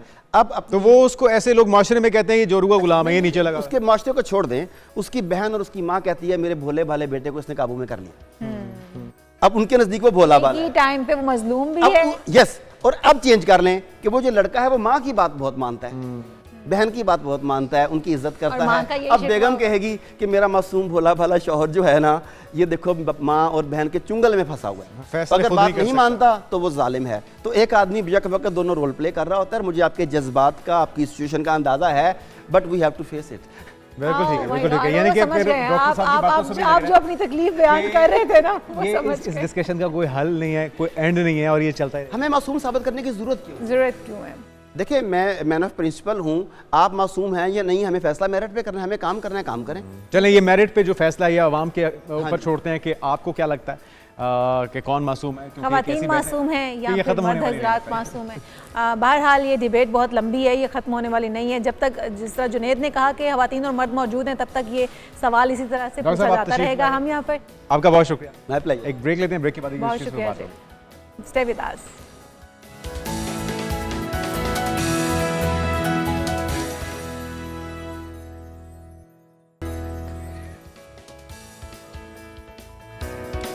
नाज़रीन, वेलकम बैक। और बात होगी एक ऐसी बीमारी की जो कि वक्त के साथ साथ बढ़ती जा रही है, और वो बीमारी है गुर्दों की ख़राबी की। इसकी वजह क्या है? गुर्दे की नाकामी, गुर्दे की ख़राबी उस वक्त होती है अमूमी तौर पे जब आपकी एक या दोनों गुर्दे जो हैं मज़ीद काम नहीं करते, और कभी ये तेज़ी से होता है और कभी इसमें कुछ वक्त भी लग जाता है। और एक ये ऐसा मसला है जो कि वक्त के साथ साथ ख़राब होता जाता है, और अमूमी तौर पे जो इसका पेशेंट होता है, जो इसका मरीज़ होता है, उसको पता भी नहीं चलता और ख़राबी ज़्यादा हो जाती है, और फिर जो इलाज है उसकी जो नौयत है वो भी इतनी तकलीफ़ दे होती है, इतनी मुश्किल होती है कि यकीनी तौर पे वो नाकाबिल बर्दाश्त भी हो जाती है बाज़ औक़ात। तो इलाज के बगैर गुर्दे फेल होने वाला कोई भी शख्स सिर्फ चंद दिन या चंद हफ्तों तक ही ज़िंदा रह सकता है। तो किस तरह से इससे बचा जा सकता है? बिल्कुल ठीक है। और इसकी वजूहात क्या हो इसकी सकती अलामात हैं? हो सकती हैं, किस वक्त इसका इलाज हो सकता है और किस वक्त नहीं, इस पर बात करने के लिए हमारे साथ जो मेहमान मौजूद हैं, डॉक्टर हमारे साथ मौजूद हैं अली सकलैन साहब, नेफ्रोलॉजिस्ट हैं और असिस्टेंट प्रोफेसर हैं आप यूनिवर्सिटी ऑफ लाहौर में नेफ्रोलॉजी के, और इसके साथ साथ प्रोफेशनल नेफ्रोलॉजिस्ट हैं इत्तेफाक हॉस्पिटल में। आपको डॉक्टर साहब वेलकम कहेंगे। सबसे पहले तो हमारे नाज़रीन की आगाही के लिए कि इसकी वजूहात क्या होती हैं, अमूमी तौर पे ये मर्ज़ फैलता कैसे है? जी, thank you so much and अस्सलाम वालेकुम। वालेकुम अस्सलाम। आपने आज मुझे अपने प्रोग्राम के हेल्थ सेगमेंट में इनवाइट किया है, और डेफिनेटली मैं समझता हूँ कि ये जो प्रोग्राम के ज़रिए जो आवाम तक आज का जो बहुत बड़ा टॉपिक है, और इसकी अवेयरनेस से अगर लोग मुस्तफ़ीद होते हैं तो ये बहुत बड़ा फ़ायदा है। रिगार्डिंग अब किडनीज के मामला, गुर्दों की जो प्रॉब्लम है ये पाकिस्तान में नहीं, ये पूरी दुनिया में बहुत तेज़ी से बढ़ रही है। और पाकिस्तान का अगर अंदाज़ा लगाएं तो एक आपके लिए थोड़ा सा नाजरीन को मैं एक ओवरव्यू दे के तो वजूहात की तरफ आता हूं कि पाकिस्तान में इस वक्त हर 7वां या 8वां शख्स गुर्दे की किसी न किसी बीमारी में मुब्तला है। अच्छा, ये तो बहुत ही 2023 का डाटा है, उसके मुताबिक हर 7वां या 8वां शख्स। पाकिस्तान में इस वक्त हर साल 30,000 से ज़्यादा जो अमवात हैं वो गुर्दे की बीमारियों की वजह से हैं। तो आप ये अंदाज़ा लगाएं, बच्चों में भी ये बच्चों में भी है, ये बड़ों में भी, किसी उम्र में भी हो सकती है। और ये तो जब वजूहात की बात आएगी तो वहाँ पे चीज़ें और क्लियर होती जाएंगी। लेकिन ये दो फिगर सिर्फ आप जहन में रखें कि हर 7वां या 8वां शख्स ऑलरेडी पाकिस्तान में मुब्तला है, और 30,000 से ज़्यादा जो अमवात हैं उसका सबब भी जो है वो गुर्दे की बीमारी। बिल्कुल ठीक। अब आ जाते हैं हम इसकी वजूहात पे। सबसे बड़ी वजह पूरी दुनिया में और पाकिस्तान में भी है डायबिटीज़, शुगर जिसे हम कहते हैं। जो शुगर के मरीज़ हैं वो सबसे ज़्यादा रिस्क पे हैं कि उनको गुर्दे का मसला होगा। दूसरे नंबर पर है ब्लड प्रेशर का बढ़ जाना जिसे हम हाइपरटेंशन कहते हैं। ठीक है। तीसरे नंबर पर है कुछ गुर्दे की अंदरूनी बीमारियां हैं जिसे हम ग्लोमेरुलोनेफ्राइटिस कहते हैं, जिसमें गुर्दे के फिल्टर और प्रोटीन लीक होती है। चौथे नंबर पर आ जाएं तो गुर्दे में पथरी बन जाना जिसे कहते हैं किडनी स्टोन्स। ठीक है। पांचवी बहुत बड़ी वजह है, लेकिन अगर उसका एक्चुअल डाटा हम देखें तो शायद वो दूसरी तीसरी वजह पाकिस्तान में बन सकती है। ठीक है। वो है दवाइयों का गैर ज़रूरी इस्तेमाल, और जिसमें जो पेन किलर्स हैं, एक ग्रुप है एनसेड्स का, लोग बहुत ज़्यादा ये इस्तेमाल करते हैं और उससे गुर्दे बहुत। और ये किस चीज़ की दवाई है? ये दर्द के लिए। अच्छा, दोबारा से इसका नाम अगर दोहराएं। एनसेड्स है, दांत के मेरे ख्याल में दर्द, इबुप्रोफेन है, डाइक्लोफेनाक है। अब आप ये देखें कि ये हर घर में पड़ी हुई है और डॉक्टर के मशवरे के बगैर इस्तेमाल करते हैं। पाकिस्तान का हर घर जी मिनी मेडिकल स्टोर है। और पाकिस्तान में मैं तो अक्सर अब मिसाल देना अपने लोगों को भी शुरू हो गया हूँ कि हर कोई डॉक्टर है सिवाय हमारे, क्योंकि जो सेल्फ ये मेडिकेशन है जी, without doctor prescription, without doctor consultation, ये हमारे मुआशरे में बहुत ज़्यादा है और ये बहुत बड़ी वजह है आपके गुर्दों के डैमेज होने। आपको बॉडी के कौन से पार्ट को डैमेज करा आपको पता भी नहीं चलता। डॉक्टर साहब अलामात पे अगर आप क्या करना है ये नहीं पता। आखिरी वजह है कुछ पैदाइशी बीमारियां, जेनेटिक डिजीजेज होती हैं, तो वो भी जिसमें गुर्दे की थैलियां बन जाती हैं। अब अगली सवाल आपका क्या है? अलामात। अलामात ये बहुत अहम है। मैं चंद एक अलामात गिनवाने जा रहा हूँ। अगर ये बड़े छोटे किसी को भी हों तो लाजमी तौर पर अपने डॉक्टर से रिज्यू करके गुर्दों के मुतलका टेस्ट कराने चाहिए। सबसे पहले आप जब सुबह उठते हैं और अगर आपके चेहरे पे सोजिश है, ख़ास तौर पर आँखों के निचले हिस्से पे, अच्छा, वो हो तो आपके अलर्ट हो जाना चाहिए। बैग से बन जाते हैं जिसको हम कहते हैं स्वेलिंग को, फिलहाल सोज को हम ज़्यादा लेते हैं, ठीक है। टांगों पे, पाँव पे आप अपने अंगूठे से दबाएं और वो सोज हो और वो गड़ा पड़ जाए, ठीक है। आप चलने फिरने से आपका सांस फूलता है, लेटने से आपका सांस फूलता है, आपको कोई वजह नहीं, आप अपने आप को तंदुरुस्त समझते हैं लेकिन आपको वीकनेस हुए जा रही है और खून की कमी का शिकार हैं आप, तो आप समझें। अच्छा, जिस तरह ये बीमारी बढ़ती जाएगी, लेकिन जो सबसे पहली अलामत आप नोट कर सकते हैं कि देखिए हम रूटीन में पेशाब करते हैं तो हल्की सी जाग बनती है जो चंद सेकंड्स में ख़त्म हो जाती है। लेकिन अगर आप पेशाब करते हुए बहुत ज़्यादा जाग बन रही है और वो स्टे कर रही है, जिस तरह वो सर्फ को पानी में मिक्स करते हैं तो पूरी एक फ्रॉथ बन जाती है, ये पहली अलामत होती है कि आपके गुर्दों के फिल्टर डैमेज हो गए हैं और वहाँ से प्रोटीन का इखराज शुरू हो गया है। यहाँ पे इवन डॉक्टर्स भी थोड़ा धोखा खा सकते हैं, जो हमारे फैमिली फिजिशियन या बाकी फिजिशियंस हैं, क्योंकि वो जब ब्लड के टेस्ट कराते हैं तो वो नॉर्मल आ जाते हैं। लेकिन यहाँ पे आगे मैं जाके नाम लूँगा कि कौन से टेस्ट कराने चाहिए। तो यूरिन का टेस्ट सबसे ज़्यादा हेल्पफुल होगा, ठीक है, अर्ली अपनी तशखीस करने के लिए। जब बीमारी बढ़ जाए तो आपको उल्टियाँ आ सकती हैं, आपको मतली वाला दिल हो सकता है, आपका ब्लड प्रेशर बहुत ज़्यादा बढ़ जाता है। सांस लेने में मसला भी, सांस लेने का तो पहले मैं बता चुका हूँ कि जब अच्छा वजन भी बढ़ता है पेशेंट का, जैसे आपकी सोज आती है, सोज का मतलब है कि जिस्म में पानी की ज़्यादती यानी कि वाटर रिटेंशन हो रही है, जिससे डेफिनेटली आपका वेट गेन भी होता है, हार्ट पे लोड जाता है, लंग्स में पानी आता है, तो जिसकी वजह से आपको ये सांस का मसला। डॉक्टर साहब ये दोनों किडनियाँ एक साथ मुतासिर होती हैं या फिर एक एक करके भी मुतासिर हो सकती हैं? कुछ बीमारियां ऐसी हैं कि जिसमें दोनों गुर्दे जो हैं वो इकट्ठे मुब्तला होते हैं, ठीक है, और कुछ बीमारियां ऐसी हैं कि जिसमें एक गुर्दा मुतासर होता है, दूसरा नहीं होता। लेकिन मैं यहाँ पे नाजरीन को एक वाज़े कर दूँ, अगर आपका एक गुर्दा भी ठीक चल रहा है तो आपको अलामात नहीं होंगी और आपके टेस्ट भी ठीक होंगे। तो यहाँ पे भी ये एक और मिसलीडिंग फैक्टर है। मतलब ये नहीं है, कुछ लोग पैदाइशी तौर पर डायग्नोस कैसे होगा डॉक्टर साहब? डायग्नोसिस के लिए बहुत इंपॉर्टेंट है, चंद एक टेस्ट गिनवाता हूँ। अच्छा, हर सेहतमंद शख्स को पहला तो मैसेज यह होना चाहिए कि हर सेहतमंद शख्स को साल में एक दफ़ा ये टेस्ट लाजमी कराने चाहिए, क्योंकि हमारे यहाँ तस्वुर ये है कि कोई मसला होगा, बीमार होगा तो वही टेस्ट कराएगा। नहीं, ये सेहतमंद लोगों के लिए सबसे पहला है जी CBC का टेस्ट, जिसे हम ब्लड कंप्लीट टेस्ट कहते हैं। यहाँ से आपको खून के मुतलका, खून की कमी के मुतलका चीज़ें पता चल जाएंगी। उसके बाद है यूरिन कंप्लीट टेस्ट, ठीक है। ये 80% किडनीज की बीमारियां हम अर्ली स्टेज पे सिंपल एक यूरिन कंप्लीट टेस्ट से पकड़ सकते हैं, जिसमें इन्फेक्शन पता चल सकता है, प्रोटीन लीकेज पता चल सकती है, स्टोन फॉर्मर्स हैं उनका हम पता लगा सकते हैं। अगला है किडनी के फंक्शन का टेस्ट, जिसे हम कहते हैं ब्लड में यूरिया का टेस्ट और क्रेटिनिन का टेस्ट। ये गुर्दों के फंक्शन को बताते हैं।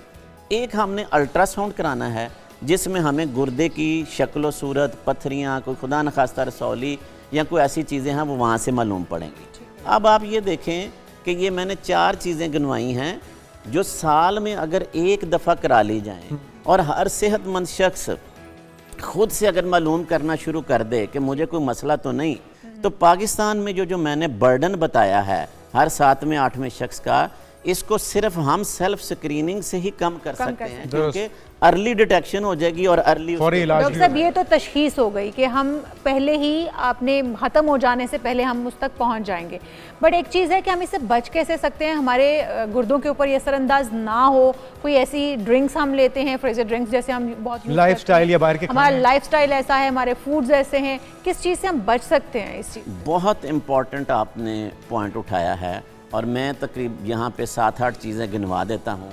अगर हम एज आ नेशन, एज आ कौम इस चीज़ को हम अपना लें तो कम से कम जो ये बीमारी का बोझ है ये ख़ानदानों से भी और मुल्क के बजट से भी हम उसको कम करने में कामयाब हो जाएंगे। सबसे पहली बात तो हमने वजूहात से ही सिलसिला ले लेते हैं।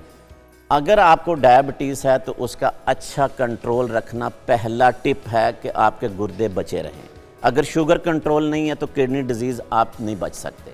दूसरा है ब्लड प्रेशर का कंट्रोल। ये मैं जिनको ब्लड प्रेशर है, जिनको नहीं है वो ख्याल रखेंगे कि हमें कहीं ब्लड प्रेशर तो नहीं हो रहा, तो ब्लड प्रेशर का कंट्रोल। सबसे बड़ा मसला इस वक्त हमारे कंट्री का जो स्कूल लेवल तक पेनिट्रेट कर चुका है, खुदा के लिए आज इस प्रोग्राम की वसातत से मेरी रिक्वेस्ट है अपने बच्चों से, भाइयों से, बड़ों से कि स्टॉप स्मोकिंग। टोबैको ये किडनीज की बहुत बड़ी वजह बन के सामने आ रहा है और इस वक्त हमारे छोटे छोटे जो टीन एज, यंग एज सब इसमें मुब्तला हो चुके हैं स्मोकिंग को। अगली बात है एक्टिव लाइफस्टाइल।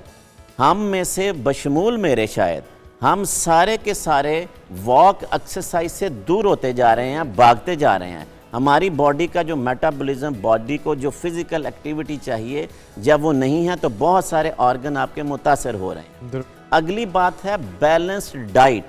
हमारी खुराक जो है वो बैलेंस्ड है ही नहीं। क्या है, हम फास्ट फूड की तरफ बहुत ज़्यादा रुझान बढ़ गया है। दूसरी बात है कि बहुत सारी फ्राइड ऑयली चीज़ों का हम खाते हैं and there is no exercise कि हम इन कैलोरीज को किसी भी तरीके से बर्न कर सकें। तो ये सारी की सारी जिस्म में कमुलेट हो रही हैं। फिर हमारा इस वक्त ख़ास तौर पर लाहौर का जो लाइफस्टाइल है, वैसे तो पूरे पाकिस्तान का ही मेरी नज़र में ख़राब हुआ है। हम क्या कर रहे हैं, मेडिकली आपको अच्छा हैवी ब्रेकफास्ट लेना चाहिए, बिट लाइटर आपका लंच होना चाहिए और लाइटेस्ट आपका डिनर होना चाहिए। अब आप खुद अपनी ज़िंदगियों में देखें कि इस वक्त रिवर्स पैटर्न है कि हम सुबह खाली पेट घरों से निकलते हैं, हम थोड़ा बहुत हल्का फुल्का लंच करते हैं और जाकर रात को बेड टाइम के ऊपर अच्छा टेबल सजाकर डिनर करते हैं और उसके बाद हम सो जाते हैं। मोटापा, ओबेसिटी बढ़ती जा रही है और ये किडनी हेल्थ के लिए सबसे बड़ा नुकसान। अच्छा, आपने जो अगली बात लास्ट में यहीं पे कर दूं कि नमक का इस्तेमाल कम करें। ये हमारा बहुत ज़्यादा है क्योंकि हमारी हर फूड में ये आ रहा है। इसको कम करें ताकि गुर्दों के ऊपर बर्डन कम। पिंक सॉल्ट का इस्तेमाल करके आप गोश्त और दाल वाली चीज़ों को थोड़ा सा कम करके वेजिटेबल पे आ जाएं। Vegetable and fruits are very healthy. तो ये टिप्स हैं कि जिससे किडनी हेल्थ। अब आपने कहा कि जो ब्लड प्रेशर है उसको कंट्रोल रखा जाए, शुगर जो है उसको कंट्रोल रखा जाए। ये तो उन लोगों के लिए जिनको शुगर या ब्लड प्रेशर है या जो बड़े हैं। छोटे बच्चों को आपने कहा बहुत ज़्यादा मुतासिर करें, उनके अंदर भी ये बीमारी पाई जाती है, किडनी उनकी भी मुतासिर होती हैं। उनको किस वजह से मुतासिर उनकी किडनी? ना तो स्मोकिंग करते हैं, ना ही वो ब्लड प्रेशर के मरीज़ हैं। जी बहुत अच्छा है। इसमें जो बच्चों में, जो छोटे बच्चों में ख़ास तौर पर देखें, वहाँ पे सबसे ज़्यादा मसला उनके जेनेटिक्स का है। वो इनहेरिट कर रहे हैं। अगर फैमिली में पेरेंट्स में से किसी को किडनी डिजीज़ है किसी भी किस्म की, तो डेफिनेटली वो बच्चा जीन्स वो लेके पैदा होता है। दूसरी बात ये है कि जो बच्चे जो टाइप 1 डायबिटीज़ है, अब वो पैदा होते ही छोटे बच्चों को, क्योंकि वो है ही बच्चों की डिजीज़, और मैंने कहा था कि डायबिटीज़ पूरी दुनिया में नंबर 1 डिजीज़ है कि जो किडनी को मुतासर करती है। अब बच्चों में क्या प्रॉब्लम है? बच्चों में ये प्रॉब्लम है कि अर्ली एज पे डायबिटिक हो गए। उनका कंट्रोल, छोटे बच्चों को संभालना, खुराक, इन चीज़ों का, उनकी इंसुलिन थेरापी करना, इट्स वेरी डिफ़िकल्ट। लेकिन ये अगर चीज़ें कंट्रोल नहीं होंगी तो बच्चे बड़ी अर्ली एज में, छोटी एज में किडनी की प्रॉब्लम। पानी का कम इस्तेमाल करना, ये कितनी बड़ी वजह है? वाटर का बैलेंस बहुत इंपॉर्टेंट है। ना ही बॉडी को डिहाइड्रेट होना चाहिए और ना ही हमने कोई बहुत एक्सेस, क्योंकि excess of everything is bad. Balance का मतलब ये है कि नॉर्मल, जिस तरह पाकिस्तान कंट्री है 1.5 से 2 लीटर, ये ठीक है जी मैं बता देता हूँ। 24 घंटों में जो हमारी बॉडी की रिक्वायरमेंट ऑन एवरेज 2 लीटर के करीब प्लस माइनस है कि आप लें। अच्छा, निहार मुँह बहुत हमारा एक टोटका समझ लें, कॉन्सेप्ट है, पीना चाहिए। मैं किसी को मना नहीं करता, इट्स ओके, लेकिन बहुत सारे पेशेंट हमारे पास आए हैं जी 4 जी, मैं तो 5 से 6 गिलास सुबह खाली पेट पीता हूँ। वो भी देखें, ये ना करें, वो नुकसानदेह है। अगर आप गिलास, आधा गिलास सुबह निहार मुँह पानी पीना चाहते हैं, इट्स ओके, बॉडी की हाइड्रेशन के लिए अच्छा है, लेकिन टोटल बॉडी को 24 घंटों में 1.5 से 2 लीटर अगर आपने नॉर्मल जो एवरेज पर्सन है वो कर रहे हैं। हाँ, इसमें थोड़ा फ़र्क ये है कि ख़ास तौर पर जब हमारा गर्मी की शिद्दत होती है और जो हमारे वर्कर्स, मजदूर, लेबरर बाहर धूप में काम करने वाले हैं, डेफिनेटली उनको थोड़ी सी अमाउंट वो बढ़ा के 3-3.5 अच्छा, किस स्टेज पे इस बीमारी को संभाला जा सकता है, इसका इलाज मुमकिन है और क्या तरीक़ाकार है? क्योंकि PKLI में तो हमने बताया था कि किडनी ट्रांसप्लांट की सहूलत भी पाकिस्तान में मैसर आ गई थी, अभी वो चल रहा है इलाज? जी बिल्कुल। अब इलाज की तरफ अगर हम आएँ तो देखें, इसकी स्टेजेस हैं, 5 स्टेजेस हैं, 1, 2, 3, 4, 5। जो 5 स्टेज है, ये वो स्टेज है कि यहाँ पे आपको डायलिसिस की ज़रूरत है और ट्रांसप्लांट की ज़रूरत है। ये स्टेज रिवर्सिबल नहीं है। इसमें 2 ही ऑप्शन है कि या वो पेशेंट फिटनेस के मुताबिक वो उस पे डायलिसिस पे रहेगा या उसको हमें ट्रांसप्लांट की तरफ ले जाना पड़ेगा। पाकिस्तान में किडनी ट्रांसप्लांट के बहुत अच्छे रिजल्ट्स हैं और बहुत सारे अदारे जो हैं, सर, गवर्नमेंट भी और प्राइवेट सेक्टर में भी बड़ा अच्छा काम हो रहा है। डायलिसिस की फैसिलिटी बहुत अच्छी अवेलेबल है। अब आ जाते हैं उससे पहली स्टेज पे, जो 4th स्टेज है। यहाँ पे आपको जितने हमने फैक्टर्स गिने हैं कि आपने शुगर, ब्लड प्रेशर, जो भी वजह है उसकी किडनी डिजीज़ की, उसका कंट्रोल रखना, अपनी डाइट को बैलेंस करना, और यहाँ पे डाइट में ख़ास तौर पर उनको लो प्रोटीन डाइट लेनी पड़ेगी, जिसमें गोश्त और दालों की मिकदार को बहुत हम कम कर देते हैं। इससे पीछे स्टेज, और यहाँ पे आप अपने आप को अच्छा चला सकते हैं, यानी कि एक बिटवीन स्टेज है। रिवर्स तो मुकम्मल नहीं होगी, लेकिन आपका बहुत अरसा गुजर सकता है विदाउट डायलिसिस या ट्रांसप्लांट। जो पहली स्टेजेस है ना, 1, 2, 3, इस पे अगर आप अच्छी मेहनत करें और अपने फैक्टर्स को कंट्रोल करें और वहीं पे आप अपनी बीमारी को रिवर्स या कंट्रोल मर्ज से छुटकारा मुमकिन हो सकता है। डॉक्टर अली सकन साहब, आपका बहुत शुक्रिया और बहुत ही मुफीद बातें, कारामद बातें बताई हैं, किस तरह से इस मर्ज से बचा जा सकता है, किस तरह से इसका इलाज मुमकिन है और क्या लाइफस्टाइल है जिसको अपनाकर आप मुकम्मल तौर पर से छुटकारा। सिर्फ मेरा एक मैसेज होता है लास्ट, कि सेहतमंद मुआशरा ही सेहतमंद पाकिस्तान की निशानी। बिल्कुल खूबसूरत बात की है और इंतहाई अहम मैसेज भी था। उम्मीद करते हैं आप इस पे अमल करेंगे तो इस अपने आप को एक्टिव रखें, हेल्थी रखें और अपना लाइफस्टाइल जो है वो बदलने की कोशिश करें। अगर आपको बाकी चीज़ें, गोश्त या दालें महंगी पड़ रही हैं तो आप सब्जियों पर आ जाएं, सब्जियां खाएं और तरोताज़ा और फ्रेश रहें। हम यहाँ पर एक ब्रेक ले लें, ब्रेक के बाद दीगर इश्यूज़ पे बात होगी हमारे साथ। Stay with us.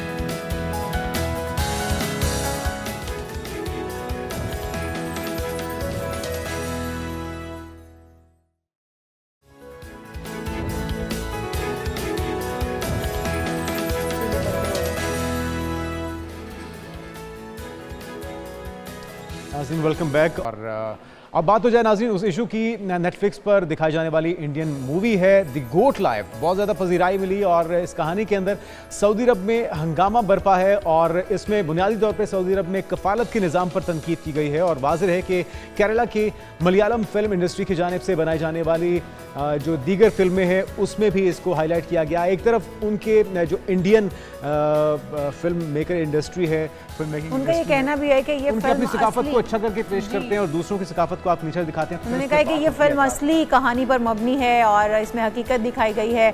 हमारे साथ मौजूद हैं हामिद खान अल मशरकी साहब, माहिर आलमी अमूर हैं, उनको हम अपने साथ शामिल गुफ्तगू करते हैं। बहुत शुक्रिया सर आपके वक्त का। सर, आपने भी मूवी अगर आपकी नज़रों से गुजरी हो, स्टोरी आपने देखी होगी कि जिसमें दिखाया गया है कि एक इंडियन लड़का जो है वो जाता है अपनी नौकरी के लिए और जब वो अरब में पहुंचता है, सऊदी अरब की दिखाई गई है स्टोरी, वहाँ पर पहुंचता है तो कफील जो है उसको एक दूर दराज इलाके में फेंक देता है और उससे माल मवेशी जो है वो समेटने पर उसे मजबूर कर देता है और उसे उन हालात में पहुंचा दिया जाता है जो कि कोई आम इंसान तसव्वुर भी नहीं कर सकता। क्या समझते हैं हम, अगर हम जाएँ सऊदी अरब तो हम देखते हैं कि ज़्यादातर वहाँ पर जो काम करने वाले हैं, लेबर तबका है या जो मजदूरी कर रहे हैं, जो बिज़नेस कर रहे हैं, वो इंडियंस हैं। फिर इंडियन अगर आप देखें तो अरब का एक बड़ा ही मस्त किस्म का चेहरा दिखा रहे हैं। बहुत शुक्रिया। देखिए, बदकिस्मती की बात ये है कि भारत की हुकूमत की तरफ से भी हमेशा एक ही चीज़ देखने को आई, और वो ये कि वो बगल में छुरी और मुँह में राम राम। उन्होंने 20 लाख से ज़ायद भारतीय जो हैं, वो सिर्फ़ सऊदी अरब में और बाकी मुत्तहिदा अरब अमारात और दूसरे ममालिक से मिलाकर 40 लाख से ज़ायद भारतीय जो है वो अरबों डॉलर कमा रहे हैं, और भारत का जो मईशत है उसका आधे से ज़्यादा पहिया सिर्फ जो है वो अरब ममालिक की इनकम से चल रहा है। उस सब के बावजूद इस तरह की फिल्म बनाकर, इस तरह का एक झूठा प्रोपेगेंडा करवाकर, और उसके ऊपर जो है वो जो एक तरफ से दोस्ती का राग अलापना और दूसरी तरफ से इस अंदाज की मूवीज बनाकर उसको डिफेम करना जो है, ये मैं समझता हूँ ये भारत का असली चेहरा गम व गुस्सा दिखाया तो जा रहा है अरब दुनिया में, लेकिन क्या ये इंडिविजुअली है, अवामी सतह पे है, या फिर हुकूमतें भी, सऊदी अरब की खासतौर पे हुकूमत जिसको टारगेट किया गया वो भी सोच रही है अपने पॉलिसीज पे नजरसानी का? मैं ये समझता हूँ कि ये एक बहुत बड़ा आई ओपनर होना चाहिए मुत्तहिदा अरब अमारात और सऊदी अरब जैसे ममालिक के लिए, जो कि भारत की दोस्ती के धोखे में आए हुए हैं पिछली 2 दहाइयों से। स्पेशली उनको ये समझना चाहिए कि भारत जिस अंदाज में प्रोपेगेंडा करता है वो कोई भी मौका हाथ से जाने नहीं देता है। और मैं यहाँ पर आपको बताता चलूँ कि जब हॉलीवुड में स्लम डॉग मिलियनर मूवी बनी तो पूरे इंडिया में कहा गया जी कि देखें जी, इंडिया की गुर्बत का मजाक उड़ाया गया है, इंडिया इस्तेसाली निजाम का मजाक उड़ाया गया है, जबकि वो इंतहाई हकीकत पर मबनी फिल्म थी। यहाँ पर तो जो है वो दिखाया गया है एक शख्स से धोखा होता है, और उस धोखे के बाद वो इस तरह एक गलत और कोई एक शख्स, हमें सब हम यही कहते हैं कि हर सोसाइटी में बिगाड़ पैदा करने वाला कोई एक शख्स होता ही है। आप किसी एक की वजह से आप पूरी सोसाइटी, पूरे सऊदी अरब को तो निशाना नहीं बना सकते। इससे पहले अगर हम देखें उनकी मूवीज, तो पाकिस्तान को या मुस्लिम को बहुत ज्यादा निशाना बनाया जाता है, हर दहशतगर्द जो है वो मुस्लिम दिखाया जाता है, और अब डायरेक्टली सऊदी अरब को हिट किया जाना, ये कहां पर इन्हें पहुंचा देगा इंडिया को? देखिए, बात ये है कि इसके अंदर जो सबसे अहम पहलू है वो ये है कि वो जो सऊदी अरब की हुकूमत का जो 70-80 लाख गैर मुल्की तारकिन को जिस अंदाज में वो एकोमोडेट करते हैं, उनकी तरक्की में हिस्सा लेते हैं, उन सब के साथ मैं समझता हूँ ये ज्यादती की गई है, जो बड़े खुश उसलूबी से अपना काम कर रहे हैं, चाहे वो गल्फ कंट्रीज हो और खुसूसन सऊदी अरब के अंदर। मेरा अपना जाती एक्सपीरियंस है, मैं पिछले 35 साल से सऊदी अरब जाता आता रहा हूँ, और मैं समझता हूँ कि बेशुमार वहाँ पर खूबियां हैं, और सबसे बड़ी बात यह है कि वहाँ पर काम करने के हवाले से, उजरत के हवाले से इक्का दुक्का वाकयात तो हो सकते हैं, लेकिन ओवरऑल तो भारतीय भी वहाँ पर काम कर रहे हैं। और हामिद खान साहब, ये मामला जो है इस पे बहुत से लोगों की डिबेट चल रही है सोशल मीडिया पे भी, और 2025 के सऊदी अरब से तो इसका कंपैरिजन कतई नहीं हो सकता। माजी में अगर ऐसे इक्का दुक्का वाकयात हुए भी हैं इंडिविजुअली, तो उसको आप पूरे माशरे को, पूरे अरब कल्चर को तो आप हिट नहीं कर सकते इस तरह की मूवीज बना। बिल्कुल भी देखिए, बुनियादी अरब कल्चर बहरहाल जो है वो मेहमान नवाजी का भी है, बहरहाल वो जो मुलाजमीन है उनसे बेहतरीन सलूक का भी है। बिल्कुल माजी में इक्का दुक्का वाकयात होते रहे हैं, लेकिन उसका ये मकसद नहीं है कि आप पूरे हुकूमत को या पूरे निज़ाम को इस तरह हिट करें। और फिर सबसे बड़ी बात ये कि भारत की तरफ से इस तरह का होना, जहाँ पर पूरे गरीबों के साथ इस्तेसाल हो रहा है, जहाँ पर छोटी निचली जातों के साथ इस्तेसाल हो रहा है, जहाँ पर माइनॉरिटीज के साथ इस्तेसाल हो रहा है, यानी मतलब भारत को तो अपना चेहरा खुद देखकर अपना चेहरा छुपा लेना चाहिए, बजाय ये कि इस तरह की जो है वो फेक प्रोपेगेंडा। अच्छा, ये जो 20 लाख से ज्यादा तो सिर्फ सऊदी अरब के भारतीय, जो कि आप एयरपोर्ट पर जाते हैं तो आपको वहीं से ही इंडियंस दिखना शुरू हो जाते हैं, और पूरे सऊदी अरब के अंदर वो मुख्तलिफ इंडस्ट्रीज के अंदर भी, मुख्तलिफ शोबों के अंदर भी काम कर रहे हैं। तो आपको लगता है कि उनके लिए मुश्किलात पैदा करेगा भारत खुद इस तरह की फिल्में बना के, इस तरह के लिटरेचर को आम करके?